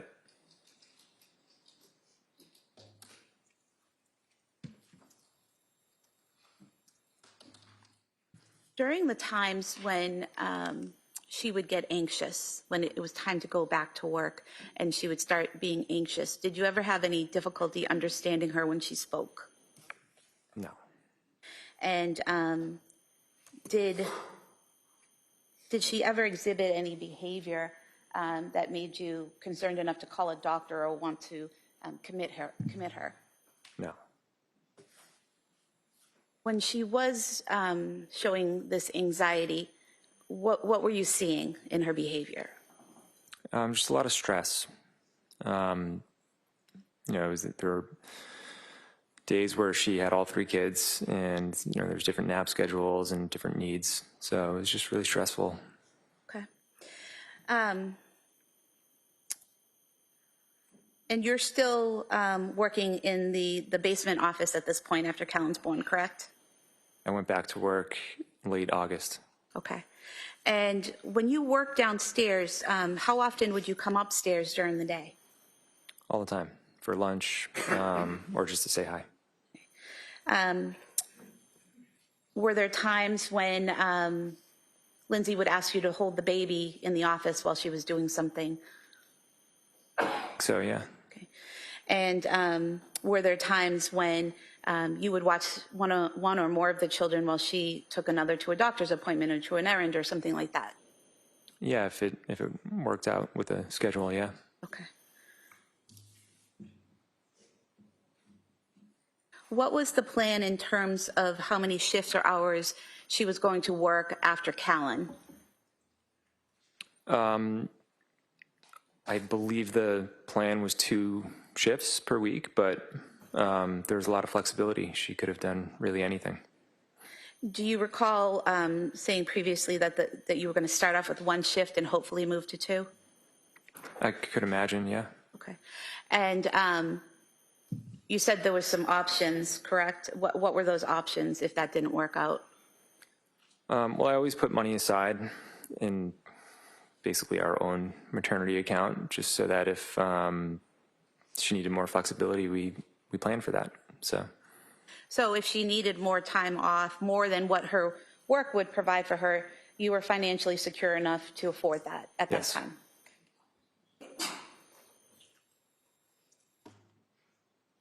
During this time, in the fall of 2022, were Cora and Dawson attending preschool? yes, And where was that? Learning Sprouts, And where is Learning Sprouts located? Duxbury. How often were they attending Learning Sprouts? Full days Monday, Wednesday, Friday, and a half day on Thursday. And what was a full day? What hours? I think it was 9 to 4. 9 a.m. to 4 p.m.? I think so, yeah. And what was a half day? Like 9 to 12:30. I think they might have had some days where they started early. I can't remember. But basically all day, working hours all day, Monday, Wednesday, Friday, and then the mornings on Thursday, is that right? Right.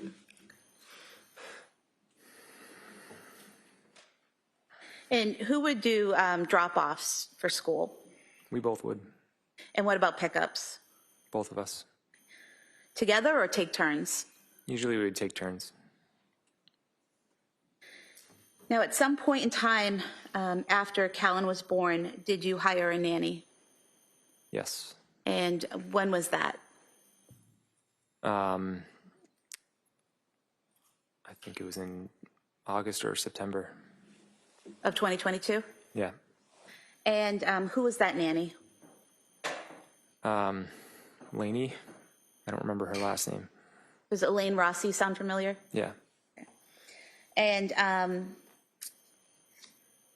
do you recall how many days per week Elaine was going to work when you hired her? I think it was 12 hours. But it wouldn't be 12 hours altogether, it would be spread out over the week, is that right? Correct. And who was she hired to take care of? Everyone. But mainly it was going to be Callan. Because Cora and Dawson would be at school? For the most part, yeah. And what was the plan for when Elaine would work? Was it that same type of after Lindsay worked shifts or something different? Yeah, the goal was after Lindsay would work, I mean, she never went back to work, but I think we wanted to get her just like oriented with our house and the kids. So we had her start before, and then she was amazing. She was an amazing caregiver, but eventually we decided to let her go because Lindsay was home anyways. So when you initially hired her in August or September, you said Lindsay was going back to work in October. So is that what you're talking about, that give her that month or so, give Elaine that month or so to get situated and acclimated to the house? Yeah. Okay. Have the kids get used to her, is that right? Yep. Okay. Elaine, did she also do some cleaning, laundry, and food prep? Yeah. Yeah, she was amazing. Now, during this time frame, and again in the end of summer, fall period of 2022, what types of activities were Cora and Dawson doing? Gymnastics. Are you talking about organized activities or just in general? Organized. I only remember gymnastics. Did they both do the gymnastics? Yeah. And then were they also participating, maybe not in organized situations, but in swimming, soccer, skiing, things like that? Yeah, they were doing swimming, and yeah, Cora and Dawson did skiing. Yeah, Cora started doing soccer. She didn't really like it, but did a little bit. And who took them skiing? I did. And as in terms of the swimming, where would you do that? We did it at Goldfish in Rockland, I think. And then Lindsay took them somewhere in, I think, Plymouth. I don't remember where it was. So you would each take them swimming at various times? Yeah. Okay. Did you also do some swimming at the Kingsbury Club? Yes. And what is the Kingsbury Club? It's like a gym with a pool, and they had childcare, so sometimes they would hang out in the kids' room and we would go work out. And is that in Duxbury? It's on the Kingston-Duxbury line. I'm not entirely sure, but yeah. Okay. And so you could drop the kids off at the daycare portion and go work out or swim or something like that? Yeah, or we could go with them and go swimming. Okay. Did Lindsay work out? Yes, She was very health conscious? I think so. And were you aware that she had been an athlete in both high school and college? Yes. Do you recall what she did? Competitive cheerleading. Now, when you were together, what type of exercise would she do or did she prefer? She did a lot of running. She did the Peloton, and she did, there's like some program called Beachbody, I think. Do you recall when she started Beachbody? Maybe in the spring of 2022. I'm not sure. So right before having Callan, would that be accurate? Probably, yeah.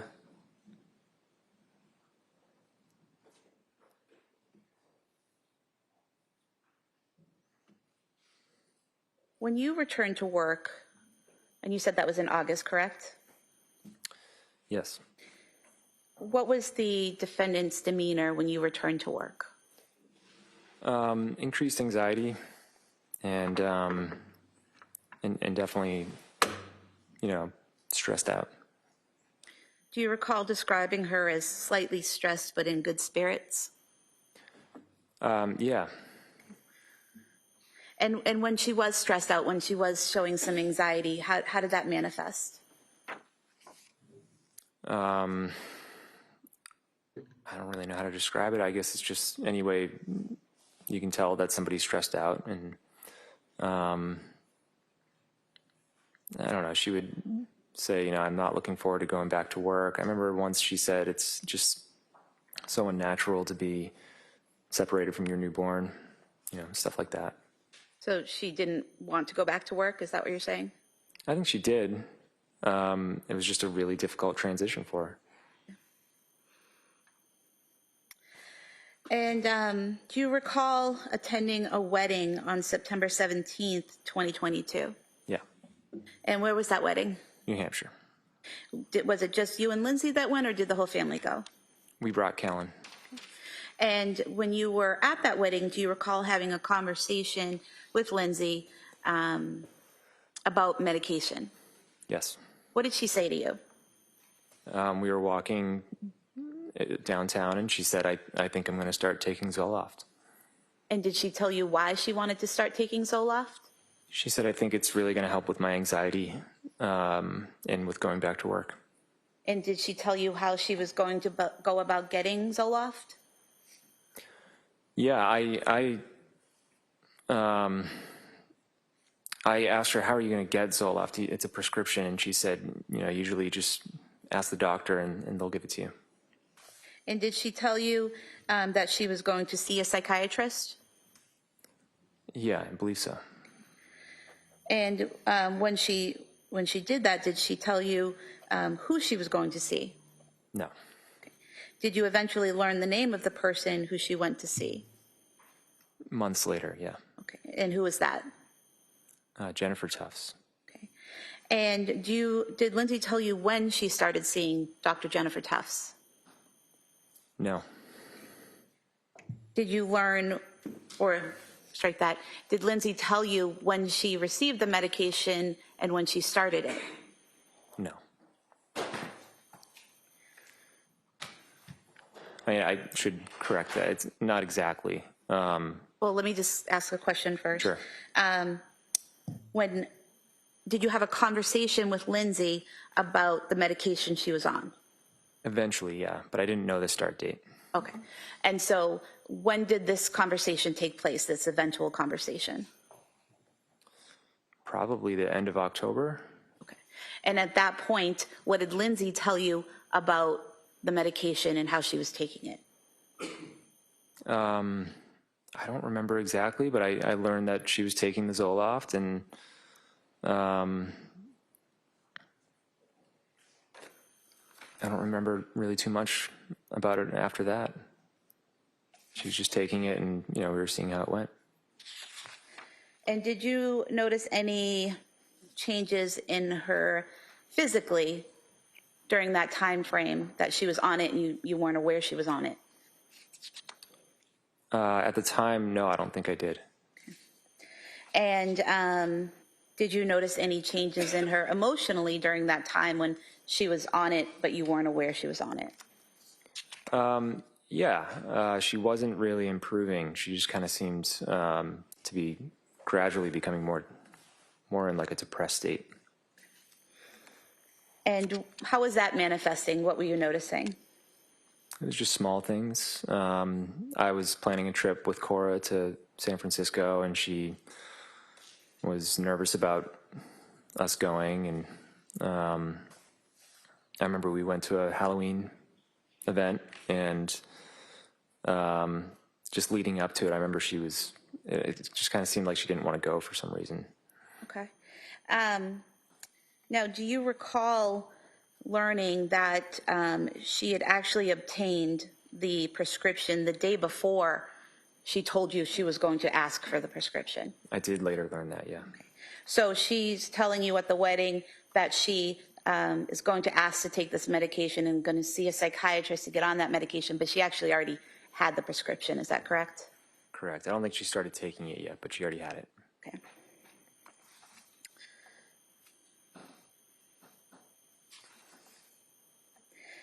And did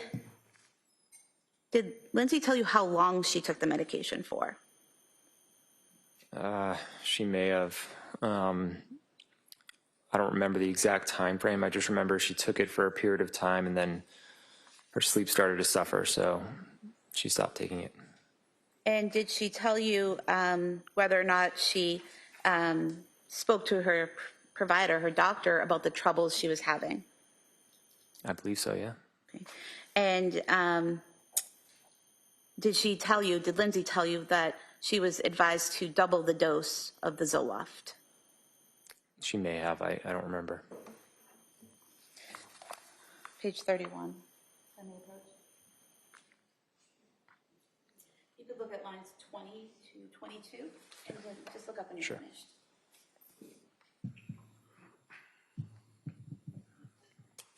Okay, yeah, apparently she did. Does that refresh your memory? Yeah. And so did Lindsay tell you that she was supposed to double the dose? I guess she did, yeah.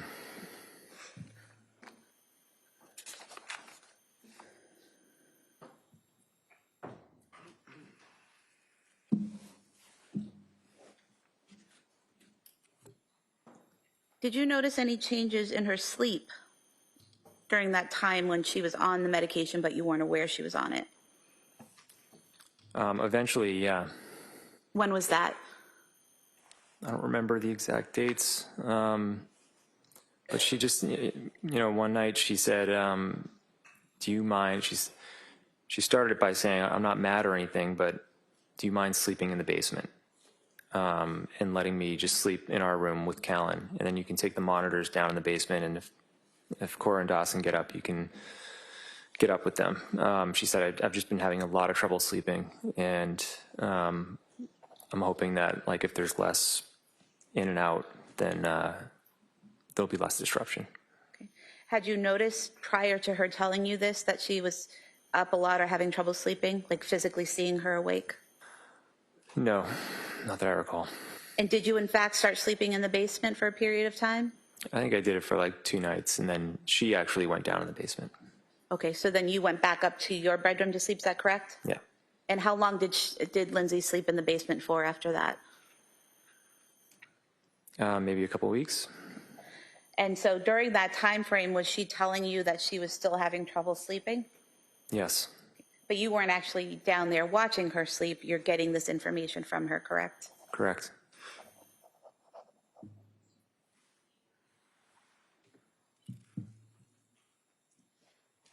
Were you aware that out of the Zoloft prescription she was given, she only took 7 pills? No.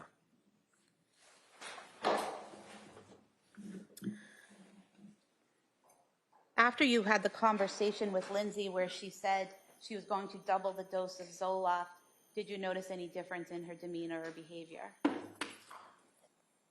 I would say yes. I don't know if I connected it with the doubling of her Zoloft, but over that period of time, she just kept getting worse and worse. And what period of time was that? What month are we in? Mid-October to the end of December.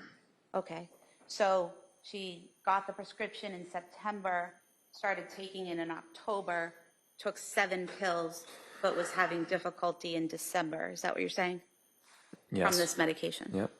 Well, I don't know which medication it was from, but yeah. Okay. At some point in time, did Lindsay switch providers? Yes.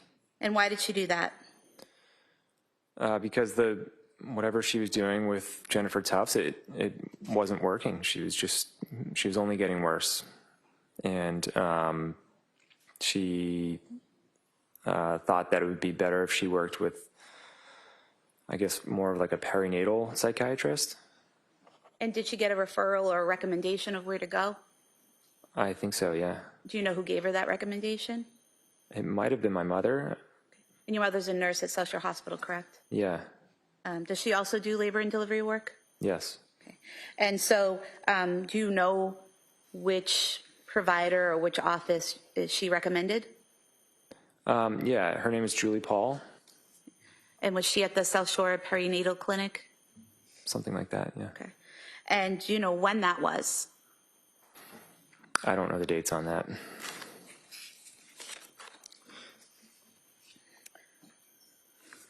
Do you recall saying previously that it was towards the end of November?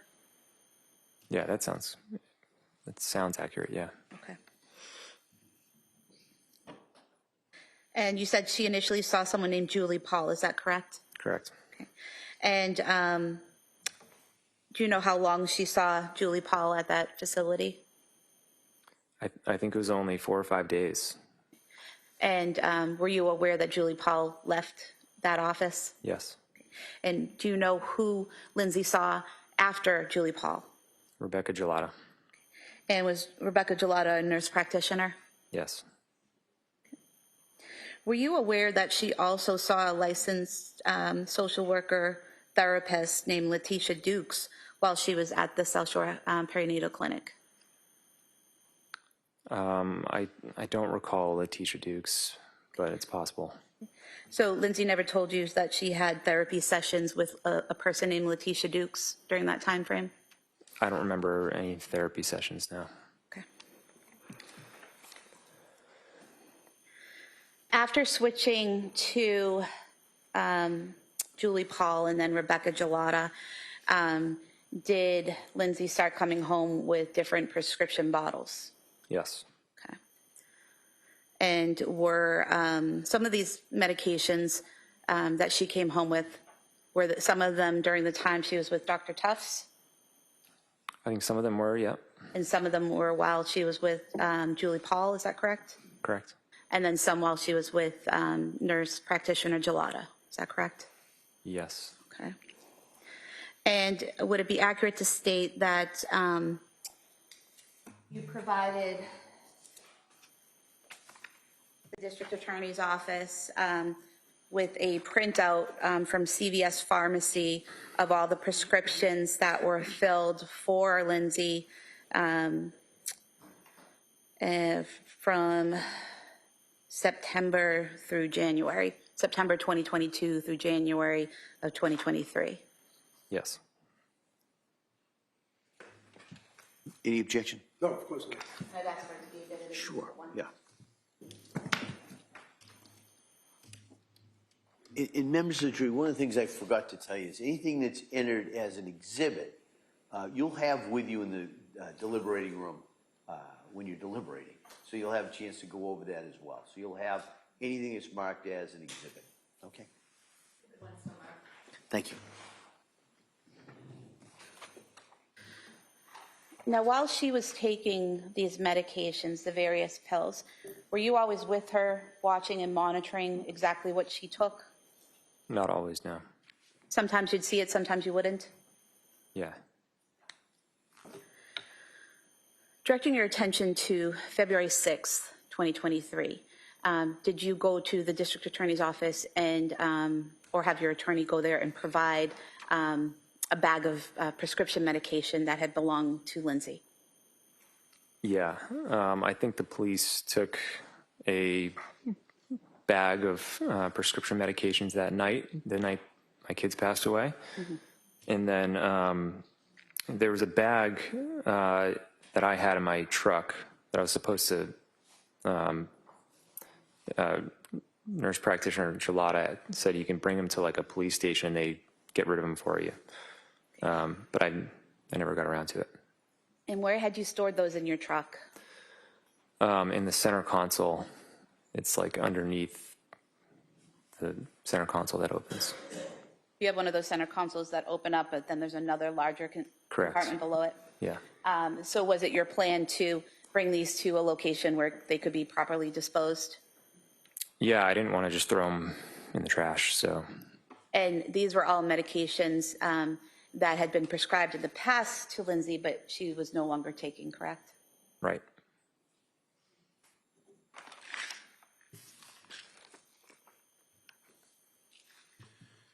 Your Honor, I don't think I have any objection to any of their exhibits, so Okay.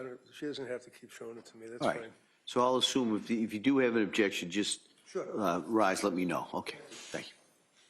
So for the record, a bag here with 9 pill bottles as Exhibit 2, please.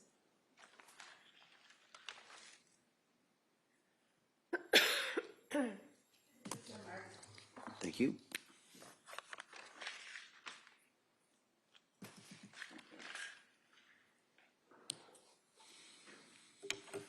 And so, looking in Exhibit 2, we have the Zoloft that was prescribed by Dr. Tufts and filled on September 15th, 2022.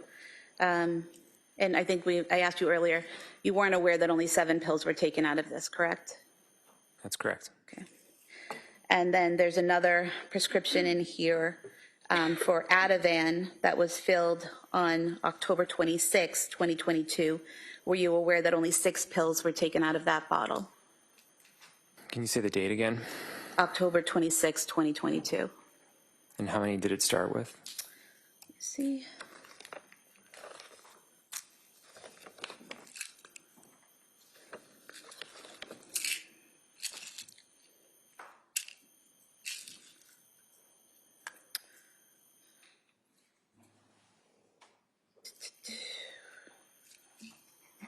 Okay. 30 pills. Okay. I mean, I don't have those exact numbers on how many she took, but there were adjustments made on the dosage of the Ativan.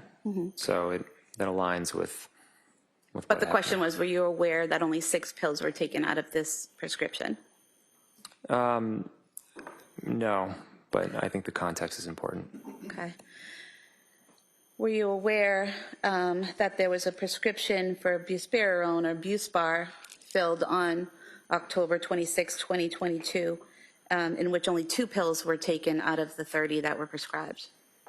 I found out about the Buspar later, and I didn't know about the number of pills taken.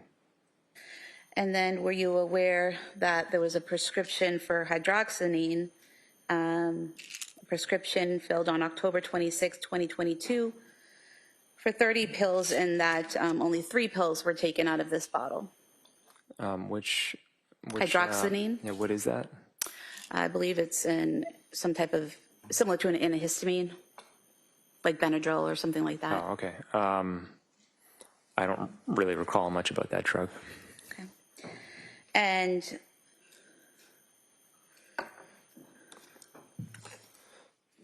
were you aware in this bag there was another prescription for Buspar that was filled on November 9th, 2022, 30 pills prescribed And no pills were taken out of this bottle. Were you aware of that? I wasn't keeping track of the number of pills taken out of each bottle, so. And then just ask you about one more. The trazodone prescribed on November 16th, 2022 by a doctor from South Shore Hospital, 30 pills. Were you aware that only 7.5 pills were taken out of this prescription? No. So there were a lot of pills prescribed, but not a lot of pills taken, correct?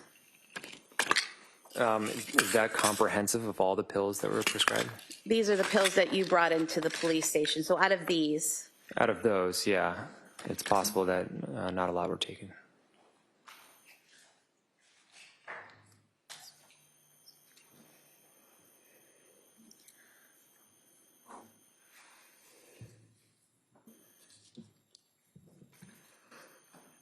do you recall what was the most amount of pills prescribed? I guess I could ask this better. What was the maximum number of medications she was on at any one time?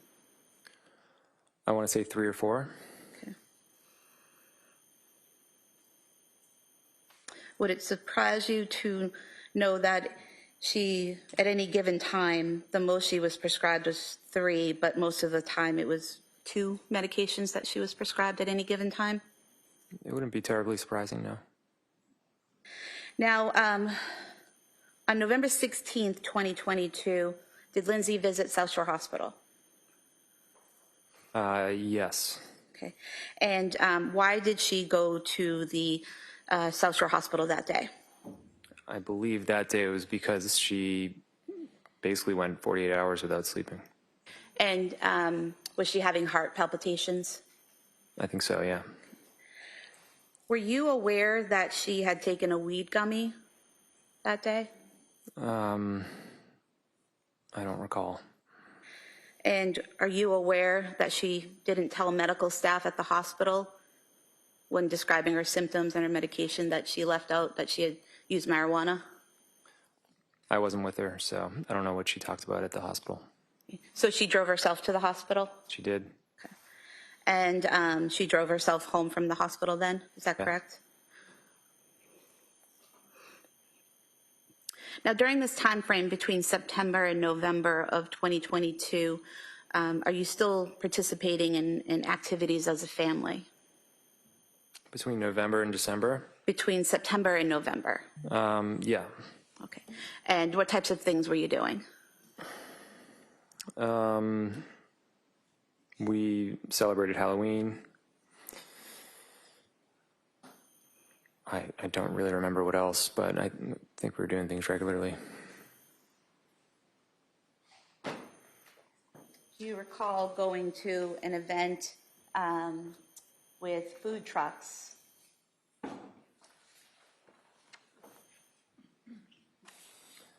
Yeah. And do you recall going to an event in November where there were trains to ride with the kids? Yeah. So we have the photo from the food truck event, this is Exhibit 3. And the photo from the train event is Exhibit 4. 3 and 4 somewhere. Can they publish? You may.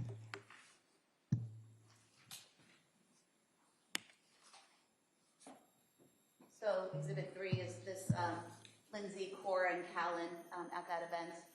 Yeah. And Exhibit 4, this Lindsay with all 3 kids at that event in November. Yeah.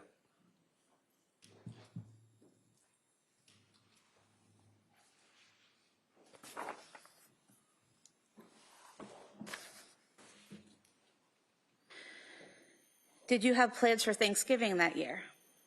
Yeah. What were your plans? I believe the order was we went to Wallingford where her parents lived in the week before, and then the week after we went to my sister's house. And where did your sister live? What town? South Hamilton. And that was a week after Thanksgiving, is that right, correct? I think so, yeah. Yeah, it was.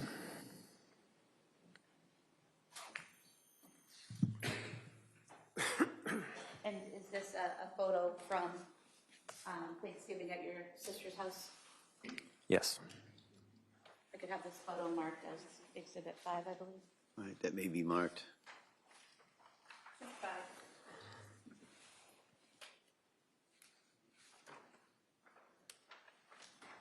Showing you what's been marked. Exhibit 5. Is this Lindsay here on the left? Yes. And are those your sisters in the photo with her? That's one of my sisters and my sister-in-law. Okay. And have they coordinated outfits for the day? The shirts? Yeah, I think my sister did. What was Lindsay's demeanor that day? She was in rough shape. Rough shape? Yeah. How so? She wasn't talking much. She had low energy. She was really depressed. I just remember when she showed up, my sister-in-law gave her a big hug. And she was able to get through dinner, eat dinner with everyone? Yeah. Okay. She interacted with people, is that correct? I would say very little, but to some degree, sure. And she took care of the kids with you while she was there? We both took care of the kids together.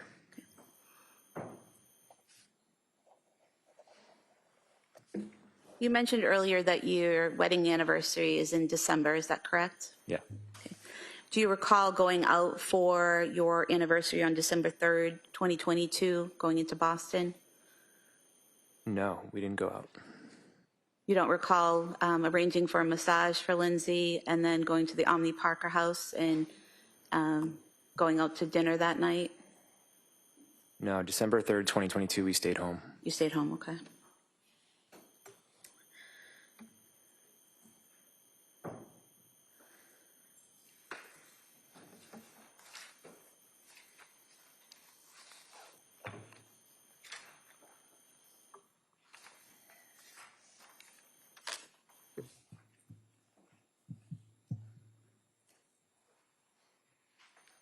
Showing you a photo of you and Lindsay.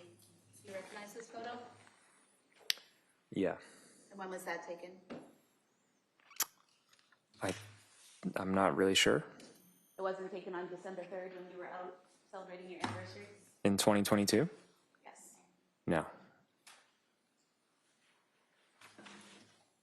No, we wanted to go out, but we canceled because she wasn't feeling well. So we stayed home. We got takeout.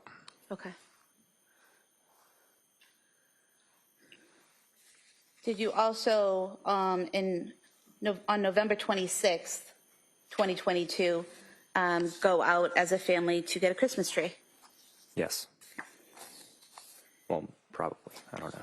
But yeah, around that time, yes. Okay.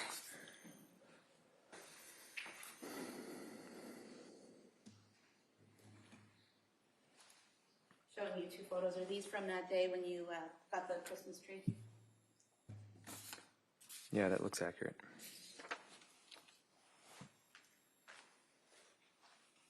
You could have the first photo of all 5.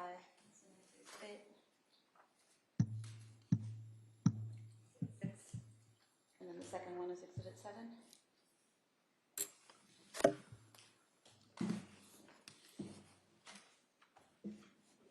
Exhibit 7.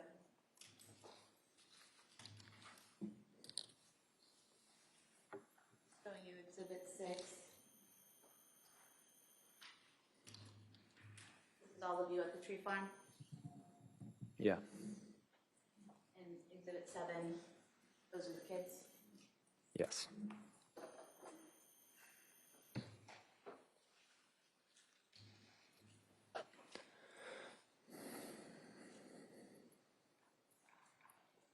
Around December 6, 2022, did Lindsay tell you she was starting a new medication?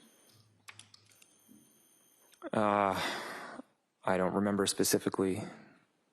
Is it that you don't remember the date or you don't remember her starting a new medication?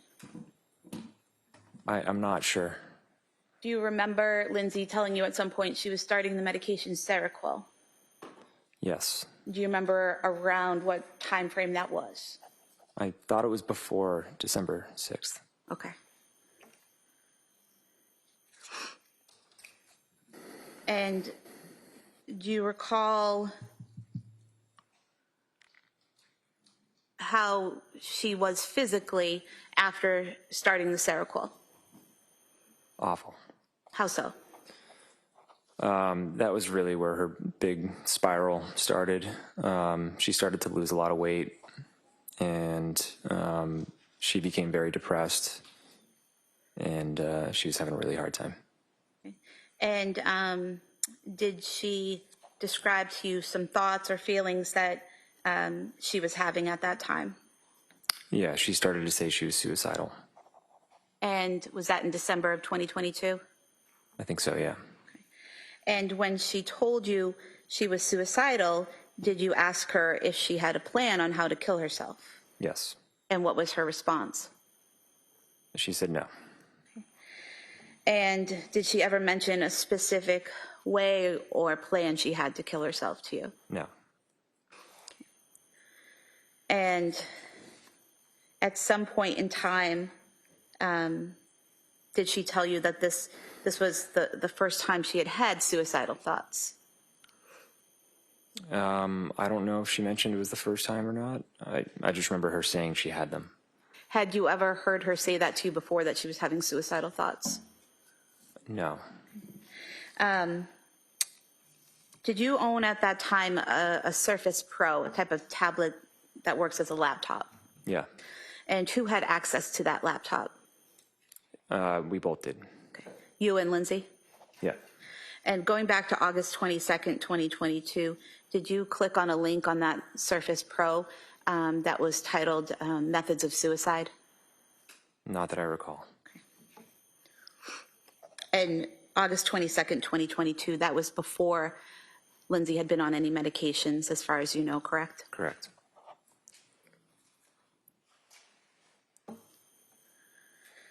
Going back to December, she's told you that she's having these thoughts. What's your reaction when she tells you that she's having these suicidal thoughts? I just wanted to support her. I asked those questions back to her, and her mother was coming up pretty regularly anyways, so we let them know, and we just try to be supportive. Did she also tell you at that time, at the beginning of December, that she was having some other intrusive thoughts? Yeah. Is that how she described them or how you described them, intrusive thoughts? I would say both. Okay. And when she told you that she was having intrusive thoughts, did you ask her what they were? Yeah. And what was her response? She described thoughts of hurting the kids, or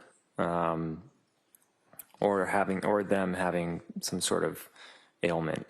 So like she was very worried that Cora had, whenever she had a stomach ache, she became overly worried that she was, like had like a liver problem or something much more dramatic than it was. Okay. But going back to that first part, she said she had thoughts of harming the kids. Is that correct? Yeah. And did she tell you whether or not she had specific thoughts of how she would harm the kids? No. And she didn't describe that as hearing this external voice telling her to harm the kids, correct? Correct. She told you she was having intrusive thoughts herself of harming the children, correct? Correct. And did you ask her how she was going to harm the kids? I didn't ask it in that way. It was the same thing. I said, do you have a plan, and is it disturbing to you? And she said no, and then she said yes. And Let me go back for a minute there. You said, do you have a plan? And she said no. What was the second question, second part of the question? do you find it disturbing? Okay. And she said yes. And she described it as, really the way she was describing it as something that might happen to the kids. So it was more something might happen than she might do something. Is that correct? Yeah. And did she tell you how long she had those thoughts for? She didn't give a duration. And how many times did she tell you this, that she had thoughts of harming the kids? A couple times. And was that a couple times over the course of a night or two in December? Yeah. And as a result of her telling you this, that she had thoughts of harming the kids, what did you do? Her parents came up, and I think I asked her at some point, do you feel like you need to be kept away from them? And she said no. And then, it was very confusing because a minute later she was making them lunch or playing with them or, getting them ready for bed or whatever it was. So it was confusing in that she wasn't physically harming them at the time, but was had these thoughts. Is that what you're saying? Right. I never saw Lindsay harm the kids. And did you also, as a result of these statements, suggest an appointment with nurse practitioner Gelada? It wasn't as a result of these statements. That appointment was set up because we were at her parents' house in Wallingford for Thanksgiving, and she just described how she was feeling on the medication, and she felt that she was addicted to them. Was that the benzodiazepines that she thought she was addicted to? Primarily, and then she was taking Seroquel at the same time, and she might have been taking Trazodone or Remeron, I'm not sure. Okay. Do you recall testifying previously that I called her parents to come up to stay with us, and I told her that I asked her who her doctor was because I was very concerned at this point. She was prescribed 10 different medications in just over 2 months, so it didn't make sense to me. And then you said, so after her parents came up, she said, I have a remote meeting with Rebecca Gelada, and you said, no, it has to be in person. Yeah, I felt like it had to be in person because I just felt like there was a disconnect. I felt like we could figure it out, whatever was going on. Mm-hmm. So it seemed like most of her telehealth appointments were pretty quick, and there just wasn't like a lot of attention. Were you present for these telehealth visits? Only a few of them, okay. And they were after that meeting with Gelada. Okay. And that appointment in person with Gelada was December 6, 2022, is that correct? That sounds correct. So the thought of harming the kids was after Thanksgiving, but before December 6th, is that correct? That sounds correct. Were you concerned for the kids' safety at that time? No, I wasn't. And why not? Because she wasn't showing any intention of harming the kids. And she told you she didn't have a plan, is that correct? Correct.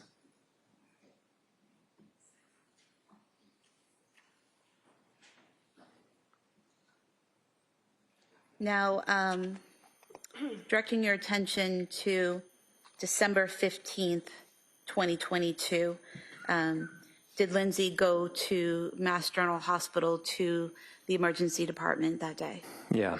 Okay, and why was that? I remember the reasoning being she told her dad that she wanted to commit suicide, and then she said to me, I told my dad I want to die, and it didn't bother me at all. And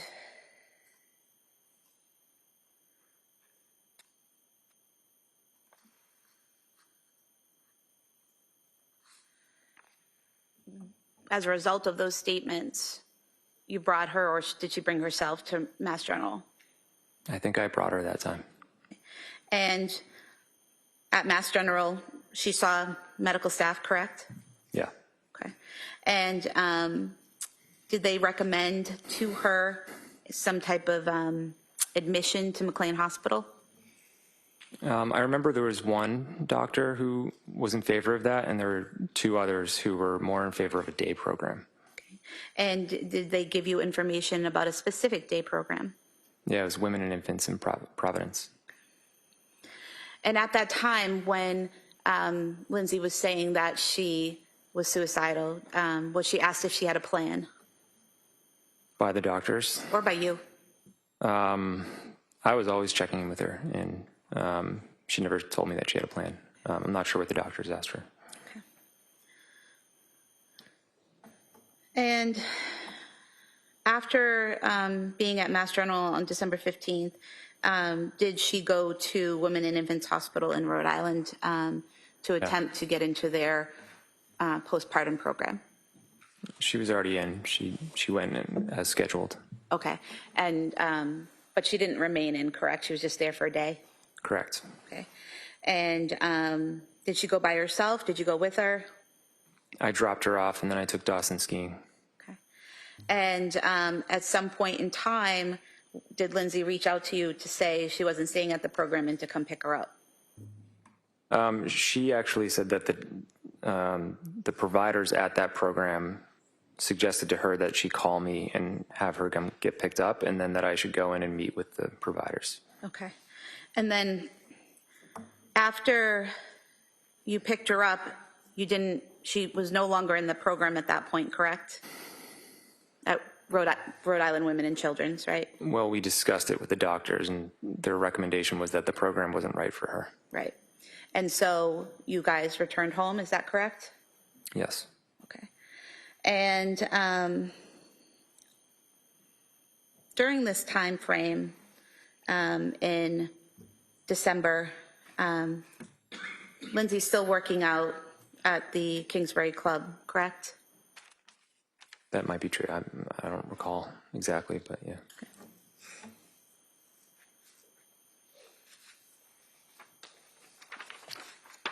Do you recall her going to the Kingsbury Club on December 6th, 13th, 16th, 17th, or 18th? I mean, I believe that can be true. Yeah, I don't recall those exact dates, but yeah.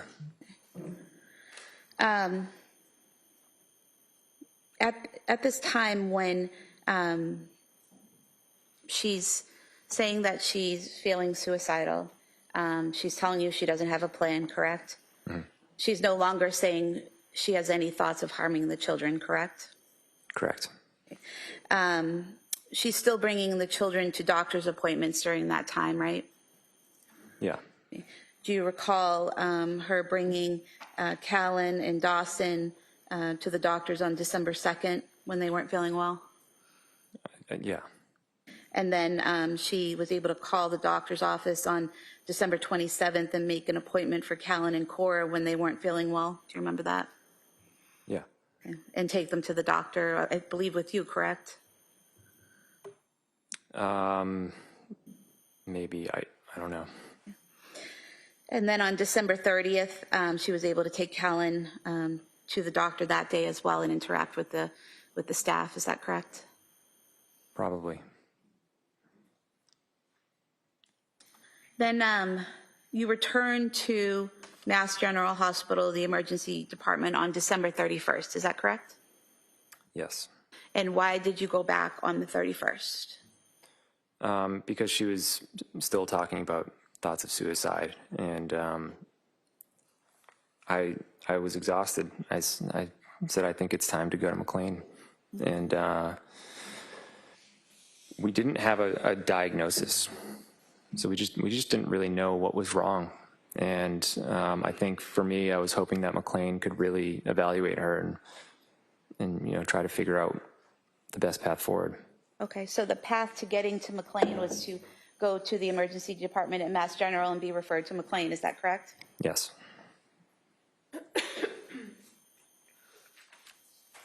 Were you aware that night while at the hospital, Lindsay was taking selfies?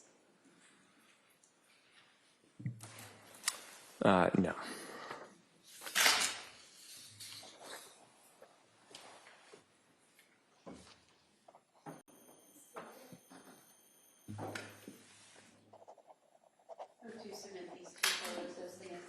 Right, that may be admitted, or they may be admitted.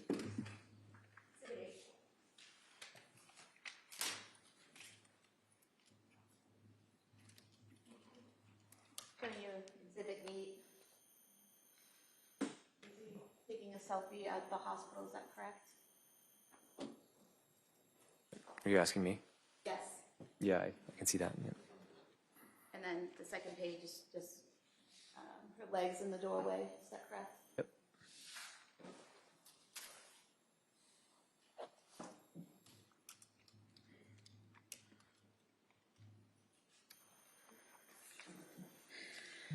As a result of going to Mass General and telling them about her suicidal thoughts, was she transferred to McLean Hospital? Yeah. Okay. And did you stay with her throughout that transfer process, or were you able to? I was not able to. For some reason, they transfer. I don't know if they do this with all patients, but she was transferred at 3 a.m. Okay. And so she reached McLean in the early morning hours of January 1st then of 2023, is that correct? Yeah. Okay. And did you visit her at McLean Hospital? Yeah. How often did you see her there? I think I was able to go twice, or maybe 3 times. And do you remember, what visiting hours were or what hours you visited? I don't remember exactly, but it was, something like 2 to 6. And I think there were morning hours, but you couldn't just go anytime. You couldn't or could? You could not. Okay. And so you, out of the few days that she was there, 5 days she was there, you visited 2 or 3 times, is that correct? Yeah. And while you were there with her, did Lindsay talk to you about the treatment that she was receiving at McLean Hospital? She told me about her experience. It didn't really seem like she was getting any treatment. Okay. Did she tell you that she wasn't really getting any treatment or wasn't getting as much care or treatment as she wanted? Well, I think by the 3rd day, I said, what have the doctors said? And she said, I haven't met with the doctor. The challenge was she arrived on a Saturday, and then I think Monday was an observed holiday, so she didn't see a doctor until Tuesday. So until then, she was coloring and playing with clay and going for walks. Were you aware that she was seen by a resident, a doctor, the first 2 days she was there, and then an attending on the 3rd day that she was there? No. Were you aware that she was seen by a licensed social worker, group therapist, and other mental health workers every day while she was there? Yeah, I didn't get any updates. Okay. Were you aware that she was offered one-on-one therapy by unit staff every day that she was there? No. Did you know that she participated in group therapy on January 1st for 45 minutes, a session about illness and symptom management? I was aware of some group activities. I didn't know the details of it. Okay.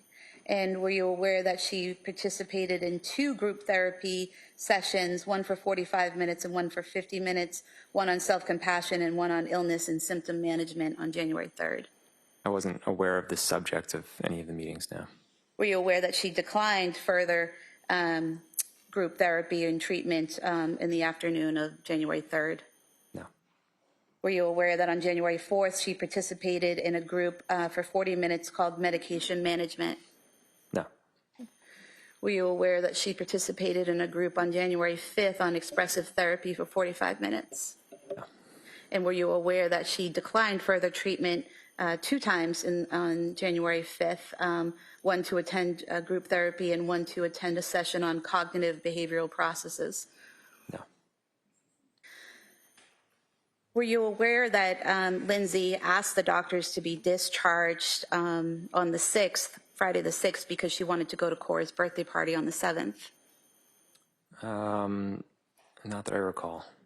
Were you aware, or did Lindsay tell you that she then asked the doctors to discharge her on January 5th because she wanted to go home and get ready for the party?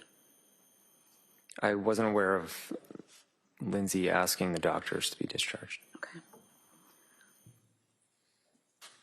Were there any insurance issues in terms of insurance refusing to pay for her stay at McLean Hospital? We didn't really get to that point.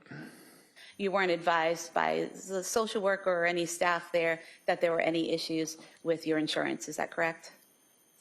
Yeah, that's correct, but I wouldn't have cared either. Would you have just paid for it if needed? I would have paid anything, yeah. Ms. Sprague, is this a good time to break? Yes.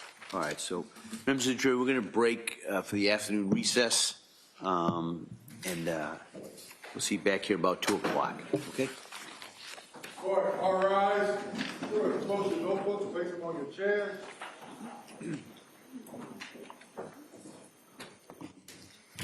Follow me.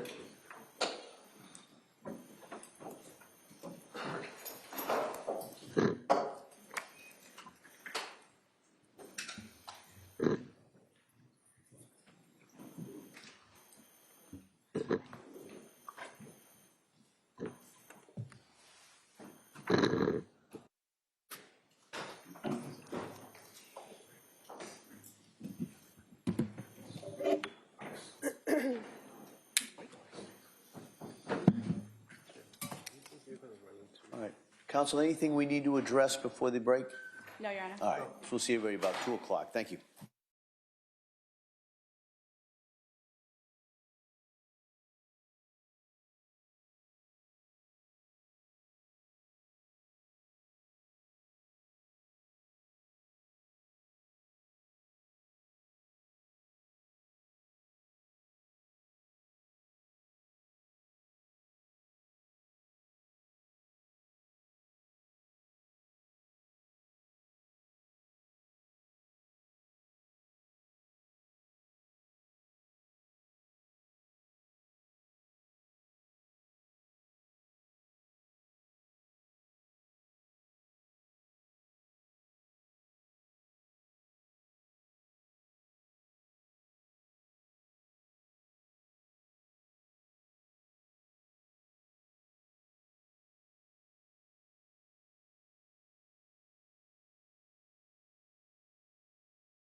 be seated.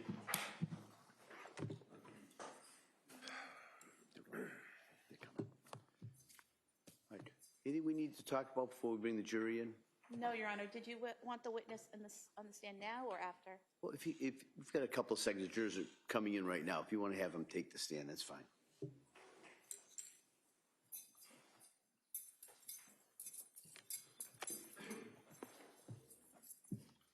Right this way, sir.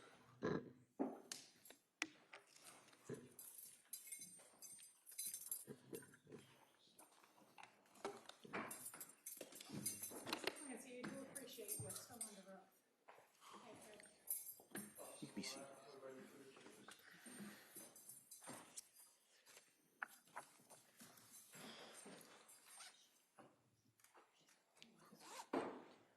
Court, all rise.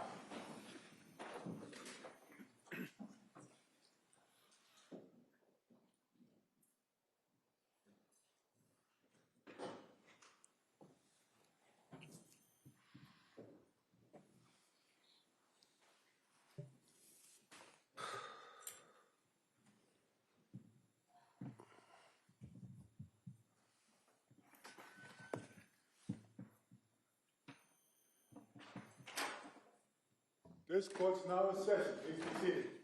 Your Honor, for the purpose of the record, we return back to the trial in the matter of Commonwealth versus Lindsay Clancy. All parties are present, including the defendant. All right. Thank you. Thank you, members of the jury. Attorney Sprague? Thank you, Your Honor. Sir, before the break, we were talking about Lindsay's stay at McLean Hospital, correct? Correct. Were you aware that she was discharged on January 5th, 2023? Yes. And did you, in fact, bring her home that day? I picked her up, yeah. Were you aware that she had a follow-up appointment with Dr. Jennifer Tufts the following day? Yes.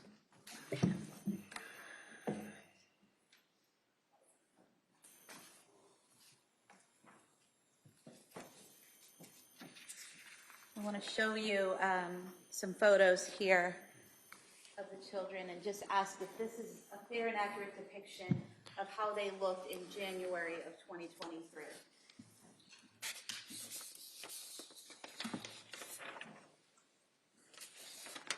Yes. Thank you. We could have them mark this the next 4 exhibits. All right. They may be marked.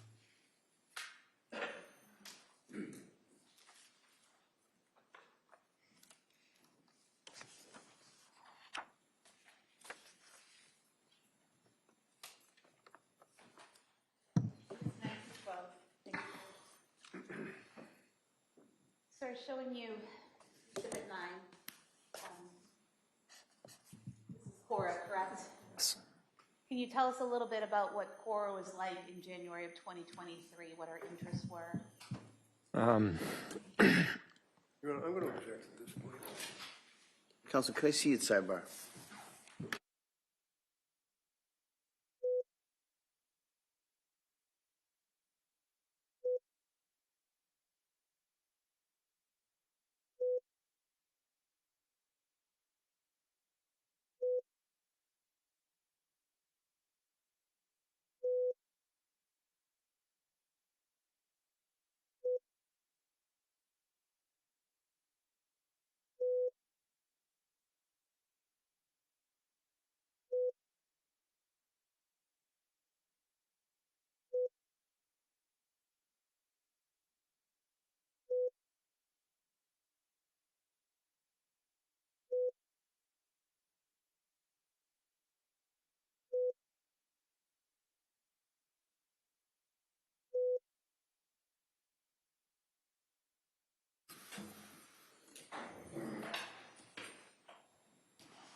So, sir, if you could just tell us a little bit about Cora's interests at that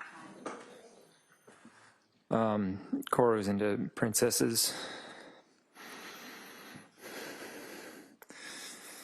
And she had a lot of friends.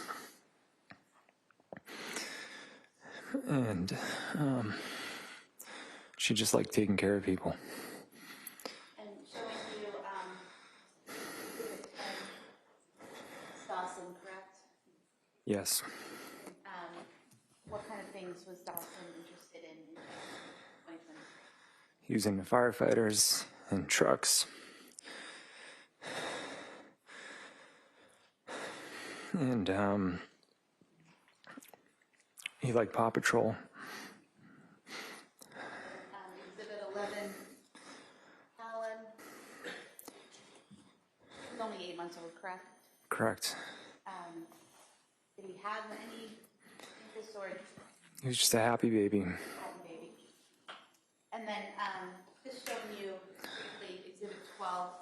Does this picture clearly indicate their sizes in relation to each other in January of 2023? Yes.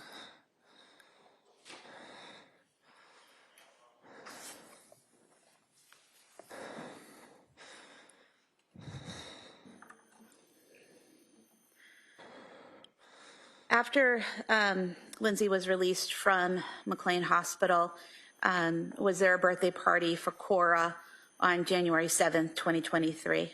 Yes. And who had organized that birthday party? I think we both did. Okay. And where was it? It was at Nova in Plymouth. And was Lindsay present for the party? Yes. And do you recall who got all the supplies and everything for the party? I think Lindsay did. We could play a video. I'm going to ask you to look at a video and just tell me if you recognize this as a video from the party.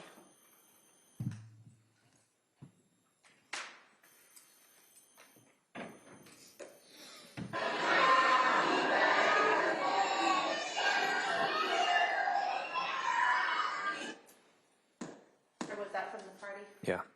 And was that Cora seated in front of Lindsay while singing Happy Birthday? Yeah. And there's a second clip. Again, was that Cora and Lindsay? Yeah.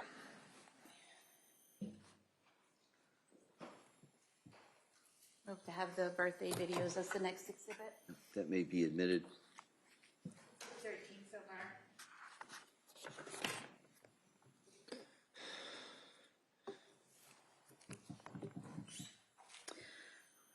From Cora's birthday party until January 23rd, 2023, did you check on and check in with Lindsay? Every day. And how did you do that? I would ask her in the morning how she's feeling, how she slept. And did she tell you that she was sleeping better? Maybe a little bit better, but she's still struggling.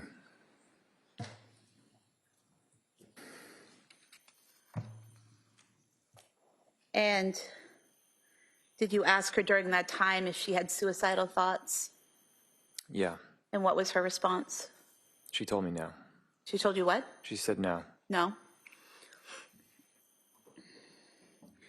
Did she ever tell you during that time period that she was having thoughts of harming the children? No.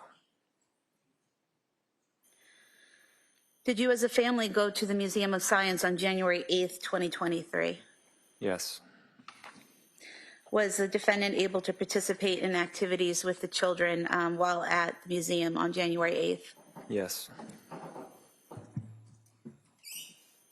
I'm going to pull up some photographs. Just ask you to ID or identify everyone in the photograph so that the jurors can follow their movements through the video footage in the video. So if I may, down here in the maroon colored shirt, It's Dawson. Dawson, okay. And in the red skirt, Cora. and in the gray jacket, Lindsay. and here pushing the carriage. That's me. And is Callan in the carriage at that time? Yeah.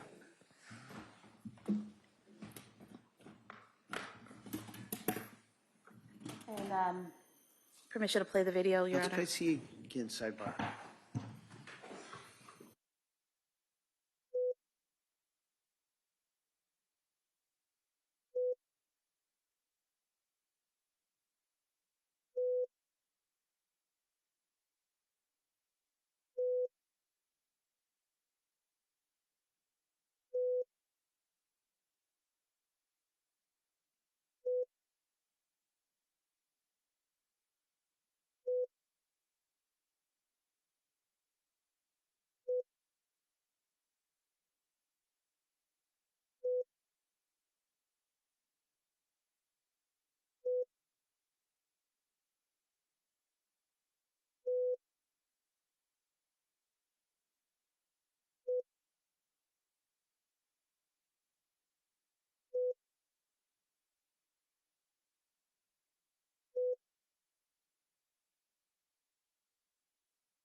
Your Honor, at this time, we'd move to submit the still photograph and the video pursuant to the discussion at sidebar.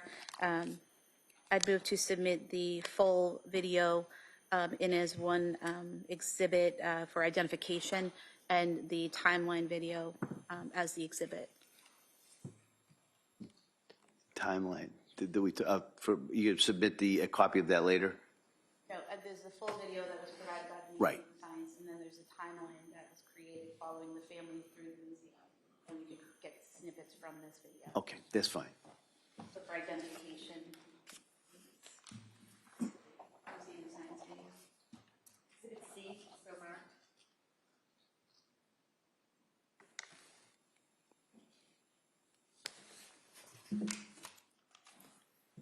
And then museum timeline for the next exhibit, exhibit 14. So marked.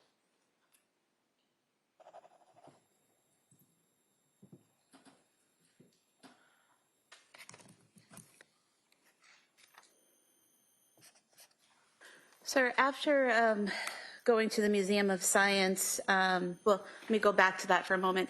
At the Museum of Science, do you recall the defendant being able to interact with the children at exhibits that required, manipulating knobs and materials and showing the children how to do those exhibits and interacting with them at those exhibits? Yeah, Lindsay was always able to interact with our kids, even including at the Museum of Science. And then after your trip to the Museum of Science, do you remember going to the Charlie Horse restaurant with the kids and Lindsay? Yes. And how soon after the Museum of Science was that? Do you recall? I don't recall the exact dates. Okay. And what type of place is the Charlie Horse restaurant? It's like a family restaurant with games. And how was the defendant's demeanor at the restaurant? It was good. I was hopeful Why were you hopeful? because she seemed much better. And then on January 14th, 2023, were you able to go to brunch with your friends while the defendant was home with the children? Yeah. And about how long were you gone? About 2 hours. Were there any issues or problems that you were aware of while you were gone? No. She encouraged me to go. She said, "You've just been inside a lot. You should go out." And it was fine. And while you were there at brunch, she send you photos of the kids and text messages? I think so, yeah.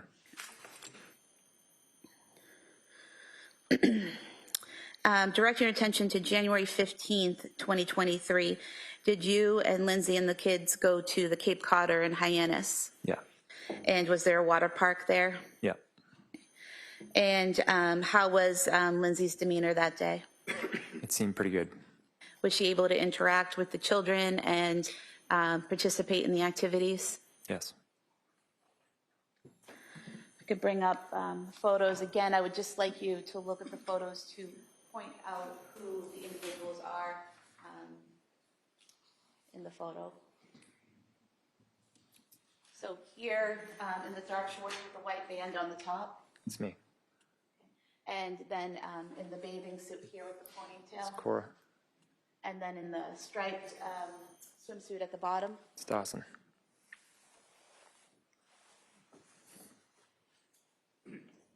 And then here in the black bathing suit without shoulder straps, Lindsay. Lindsay. And is that was Cora with her? Yes. And in this third photo, is that Lindsay with Callan in her arms? Yeah.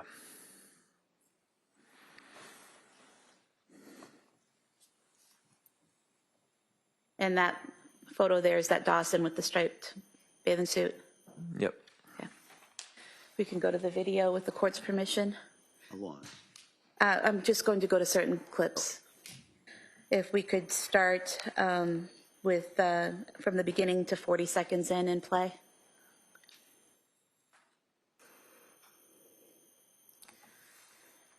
Sir, if you could tell us who, well, can you confirm that that's you and the children and Lindsay arriving now? Yes.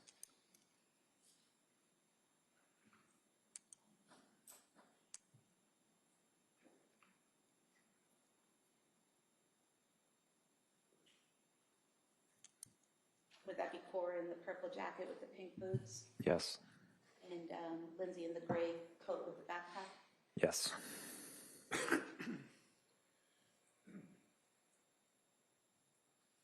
And then if we could go to 139.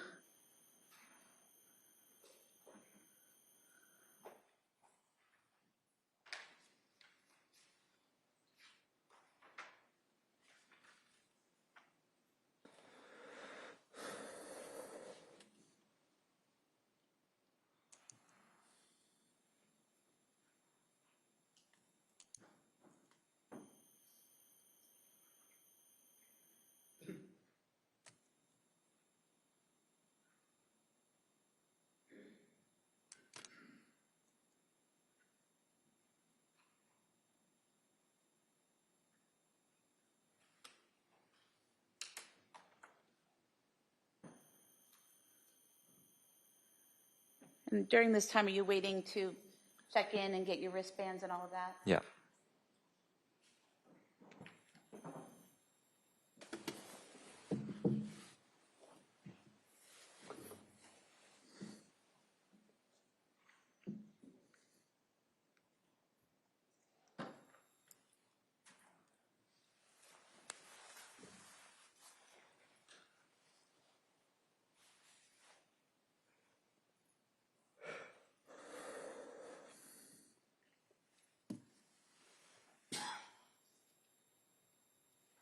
We could go to 647.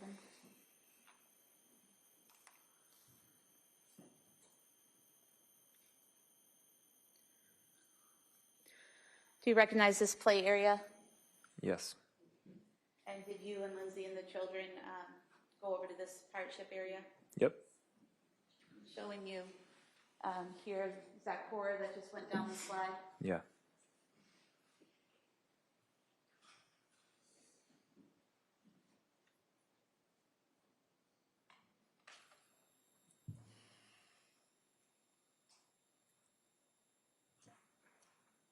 And was that you there by the slide? Yeah. We can go to 1122.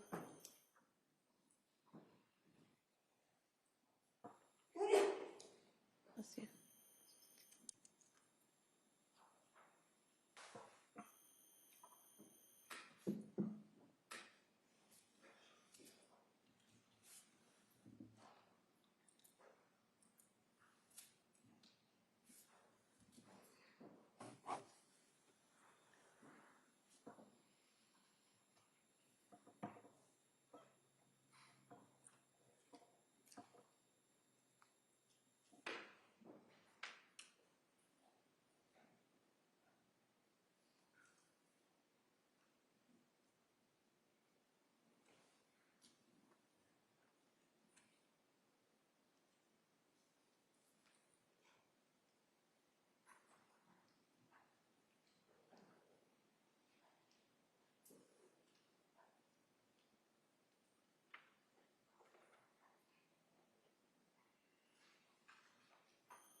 We could go to 1406.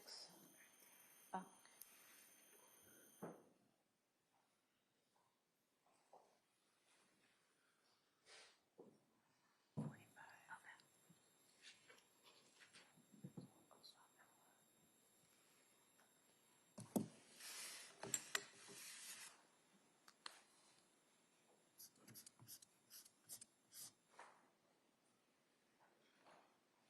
$16.25.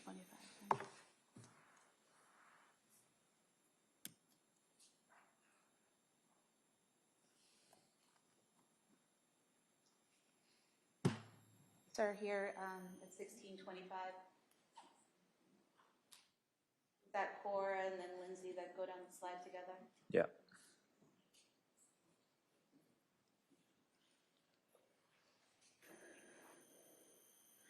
We can go to 1745.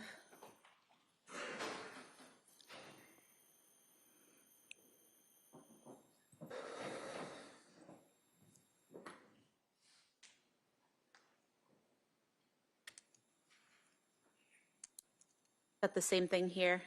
Yeah. So she's able to interact with Cora and the others, participate in the activities. Yeah. If we could go to 4753, please.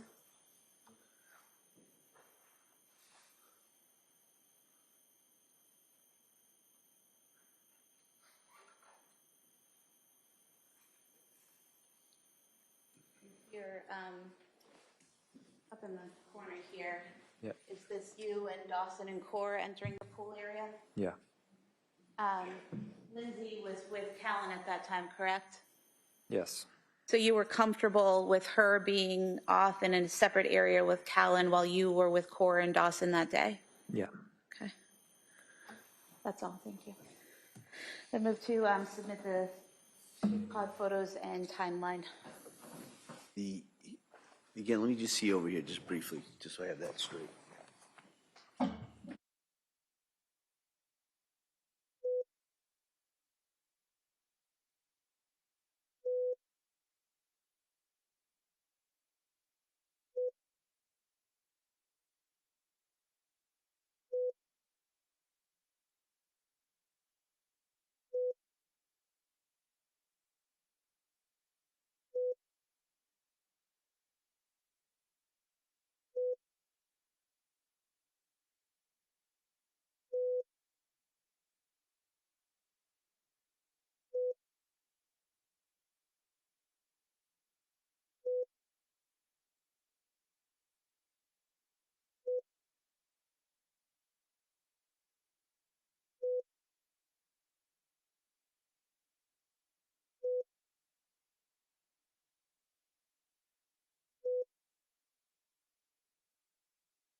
So admit the exhibit with the guidelines at sidebar. All right, pursuant to our discussion, that portion may be admitted.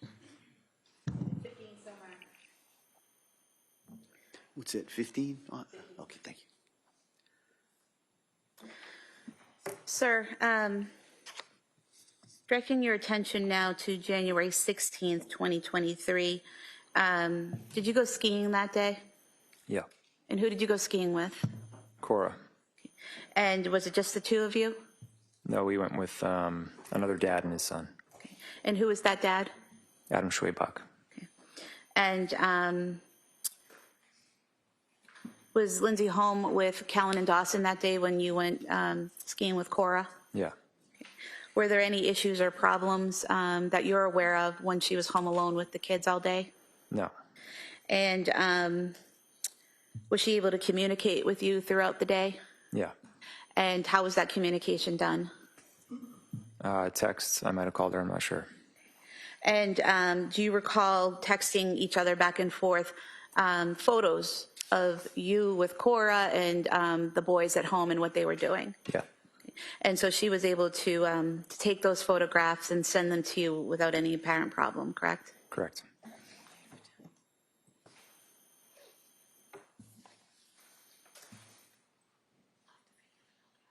Show you the 3 text messages with the attached photos. If you can see those.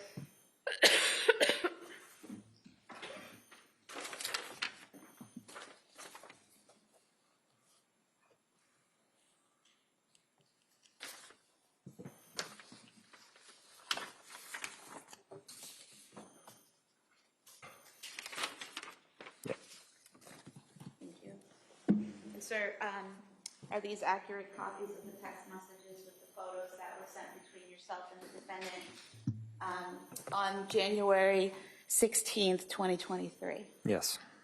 If I could move to have these marked as the next 3 exhibits, Your Honor. They may be admitted.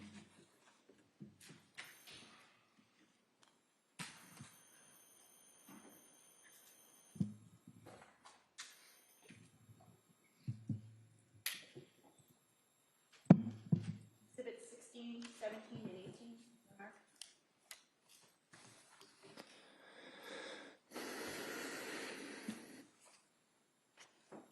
And so, sir, showing you the first photo, which was marked Exhibit 16.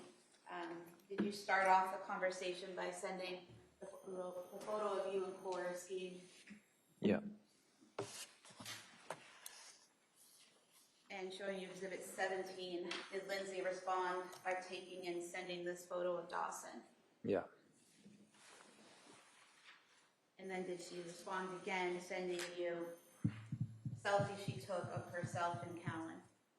Yeah.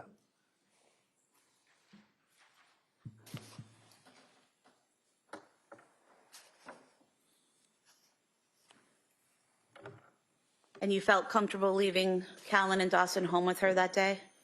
Yeah. And why is that? She seemed to be doing a lot better. In what ways did she seem to be doing better?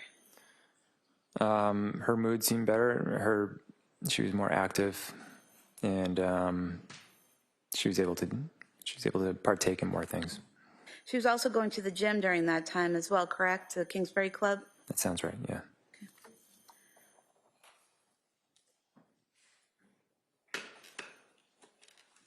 Were you hopeful at that time that things were getting better? Yeah. Did Lindsay's parents visit you the weekend of January 21st through the 22nd? Yeah. And whose idea was that, do you recall? I think it was theirs. I think they were just coming to visit to say hi. And what did you guys do that weekend? We just hung out and went to a friend's house on Sunday. They left after we got back from there. And whose friend's house did you go to that Sunday? The Carneys. Carney's, okay. And who went to the Carneys? Lindsay, myself, Dawson, and Cora. And what did you do there? There was a fire, and I think we roasted marshmallows or something like that. Okay. And how was Lindsay's demeanor that day? She was quieter that day. So, I mean, that was the extent of it. Was she able to interact with the Carneys? Yeah, but she's quiet. Okay. And you said you returned home and then her parents left? Yeah.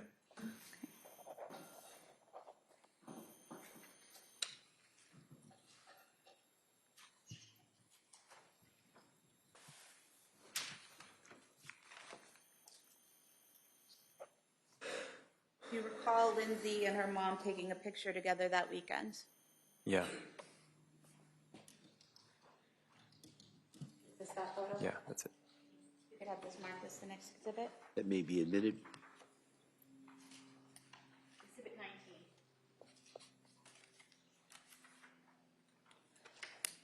And Lindsay seems to be doing better that weekend, correct? Overall, yeah. Were you aware that her mother had sent her a text saying something to the effect of, "I'm glad you're doing so much better"? I became aware of that later, yeah. And just showing exhibit 19.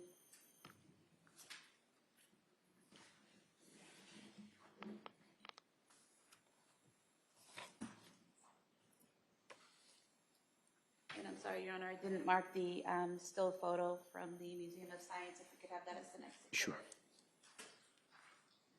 Exhibit 20. Thank you.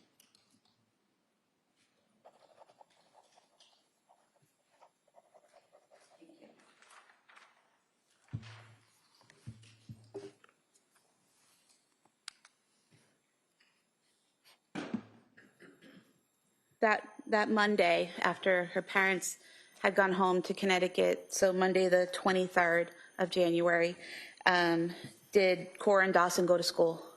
Yeah, And do you recall Lindsay picking them up that afternoon? yeah. When Lindsay returned home with Cora and Dawson, did she discuss with you that Cora was having some stomach issues at school? Yeah, And were you familiar with the stomach issues that Cora had been having? yeah. And did you have an idea of what was causing those stomach issues? Yeah, it wasn't unusual. She was embarrassed to go to the bathroom at school, so she just held it all day. Okay. And so this was a common occurrence? Yeah, And were you aware that Cora had her 5-year physical scheduled for the next day, Tuesday the 24th?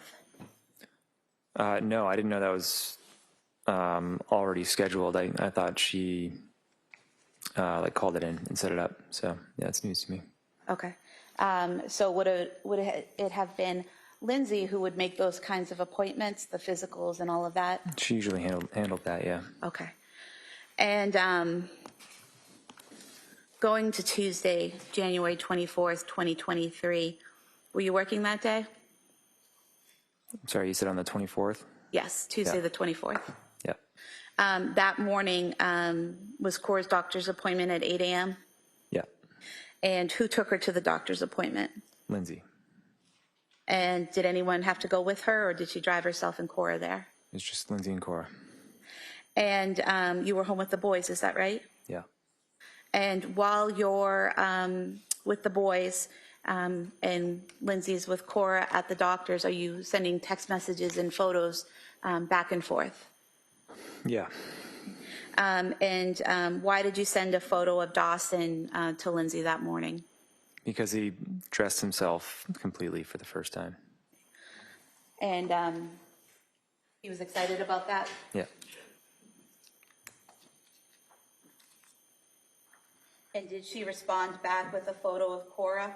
Yeah.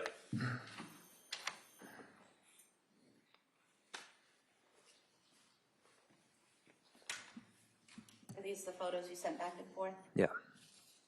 I could have the photo of Dawson as the next exhibit and the photo of Cora as the following. All right, they may be admitted.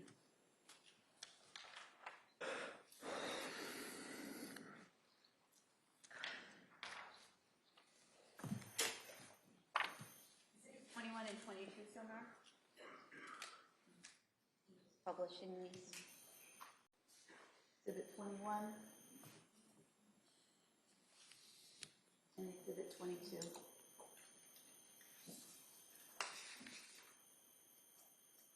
And while you were texting with Lindsay back and forth, were you able to understand her text messages? Yeah. Did she seem to understand yours in response? Yes. Did she return home? Yes. And do you recall around what time she got home that morning? 8:30. And once she got home, what did you do? I think I got ready for work. And While you were downstairs working in your office, do you know what Lindsay and the kids were doing? They built a snowman and they did some art projects. And how did you know this was happening? She texted me a picture. So Lindsay was continuing to text you and send you photographs throughout that day? Yeah, and I went up to say hi at one point. Okay.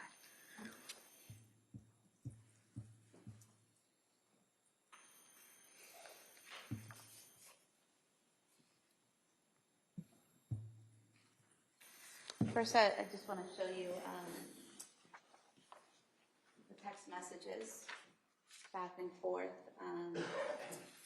The text being on the right-hand side. If you want to look through there and just see if you recognize the messages going back and forth between you and Lindsay that morning, throughout that day. Right. This is it says activity sensor. Excuse me? I think this is something else. So starting at 7 a.m. on the 24th, and we go to 8:17 a.m. This is the photo you sent of Dawson, and then the replies going to 8:18 a.m. Is this the reply from Lindsay? And then throughout the day, just messages back and forth up to the point.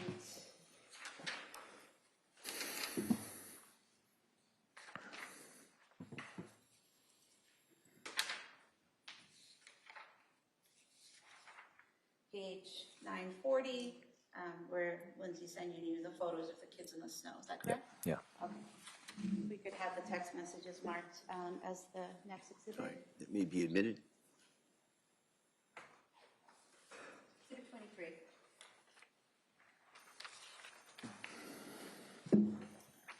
And just look at one photo. Is this one of the photos you sent? We could have the photograph marked as the next exhibit. That may be admitted. Exhibit 24.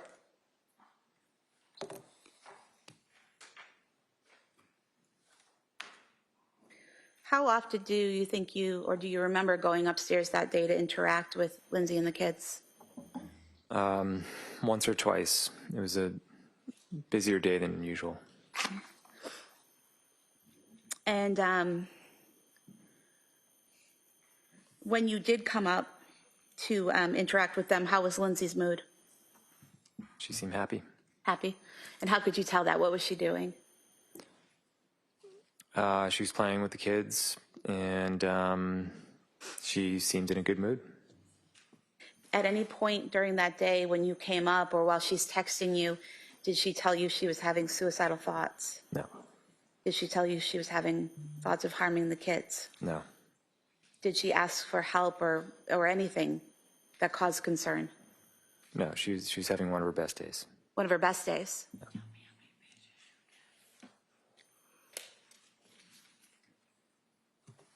I want to direct your attention to 4:53 p.m. that day. Did you receive a text from Lindsay about dinner? Yeah. And do you recall what it said? Something along the lines of, do you want to get takeout? I haven't planned anything. Do you recall it saying, any chance you want to do takeout from 3V? I didn't cook anything. It's been a long day. Yeah. Had you been to 3V restaurant previously? Yeah. Alone or with the family? With the family. And approximately how many times had you been there to eat? Probably 3 times. And so you had all gotten in the car and driven from your home to 3V restaurant in Plymouth approximately 3 times? Yeah, sometimes we were already out somewhere, but yeah. Okay, but been there 3 times. Yeah. Had you ever done takeout from there before? No.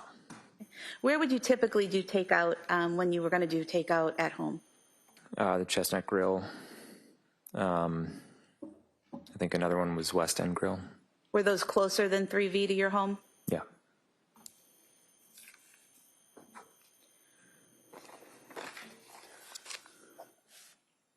So Lindsay suggested 3V and you agreed, is that correct? Yep. Okay. Did she send you another text at 4:56 p.m.? asking you to take a look at the menu? Yeah. And did you send a text at 5:06 p.m. About Callan? Yeah, I asked if he had taken a nap. And did she respond? Yeah. And what was her response? That it was a shorter nap and he was awake. And at that time, did you also send a separate text asking what she was getting at 3V? Yeah. And what was her response? I don't remember what she ordered. Do you recall a Mediterranean power bowl? Yeah, that sounds right.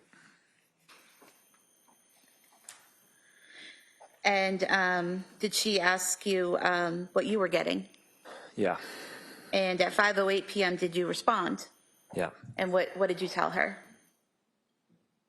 I forget what it was. Do you recall scallop and pork belly risotto? Yeah. That was it? Yep. Who called in the order to 3V? Lindsay. Once the order was placed, what did you do? I came upstairs. I took Callan for a minute, and I rocked him by my knees, kissed Cora on the head, and I said, I'll be right back. And what was Dawson doing when you were leaving? He was eating chicken nuggets on the couch. And do you recall if he was using a bowl or a plate? It was a bowl.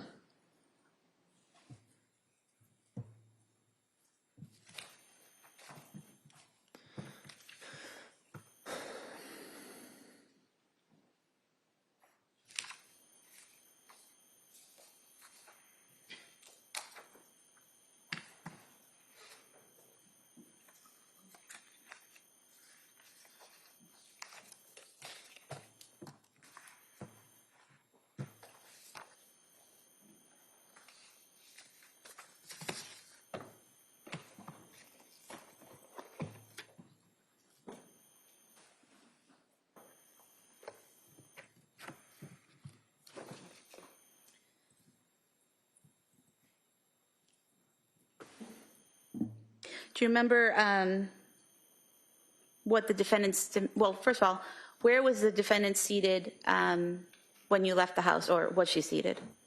She was standing in the And where doorway. was she? In the doorway of the living room. And was that the doorway by the front door or the doorway by the basement door? It was the doorway by the basement door. Okay. And did she have Callan, or where was Callan? She had Callan. Okay.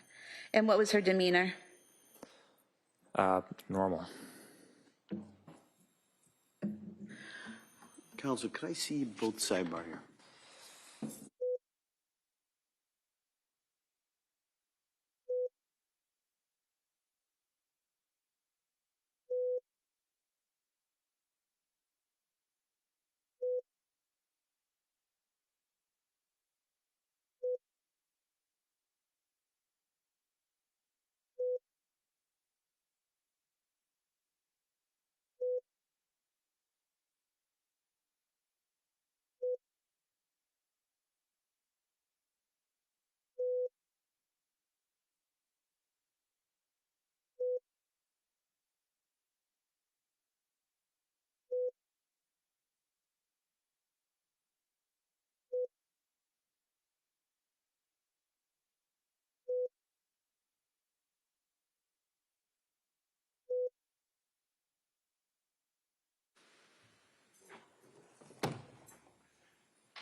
All right.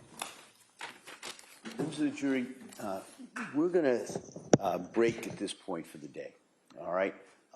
So what we're going to do is I'm going to excuse you till Wednesday morning, all right? So you don't have to come in here tomorrow. Just remind you, I'm going to ask those same questions I asked you this morning, whether or not you did any research or you saw anything that would affect your ability to remain fair and impartial. You have to still keep an open mind, so don't do any research. Don't talk about this case with anyone. Don't go online, look at anything. Don't take any road trips. And we will see you on Wednesday morning.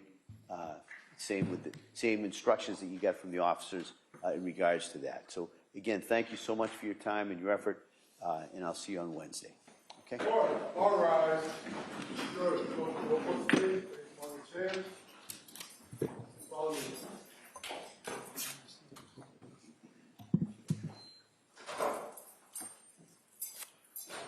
You're all set.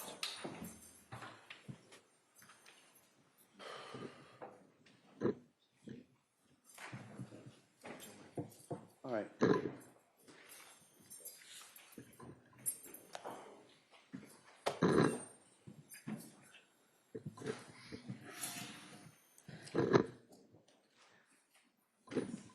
There's an excellent report. This court's in session. Please be seated. Counsel, anything else we need to address before Wednesday? I'm not sure if you want to discuss the view. Oh, yeah, let me see it, Counsel, over here.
All right. I want to thank everyone. And so we're going to be in recess on this matter until Wednesday at 9 a.m. All right, so we'll be in recess. Court, all rise.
We have a bill in. Hopefully the Senate's going to approve that one. The House approved it, and we're going to get rid of that. Just to mention, you know, it's called the weave, right? We always get back to the right subject. But anyway, I did. I had a father, his luxury Mary, his super, that's all he wanted. He just wanted a brand new Cadillac, and I have to tell you a little secret. He had it stretched a little bit. This way he could be his own chauffeur. He wouldn't have to hire a chauffeur. He could drive it himself, or he could have somebody else, but he could also drive it himself. Did you ever hear that? This could be a new concept for a car. But I had a wonderful father, and he loved Cadillac, and I'm thrilled to be back in this beautiful state, and I'm honored to be the first sitting president to visit one of the most storied places in the history of American automaking, and that's the world-famous General Motors Proving Ground. And we just got back. We watched some cars, and they are beautiful cars, but I was very also impressed with, that was the largest piece of asphalt I think I've ever seen. I've seen a lot of big asphalt, but I've never seen one that big. I said, you gotta be kidding. But over 100 years, General Motors carved a 5.5-mile test track out of Michigan earth and built a crucible for American cars that would change the world, and that's what happened. You have changed the world, and maybe more importantly, you have made a comeback.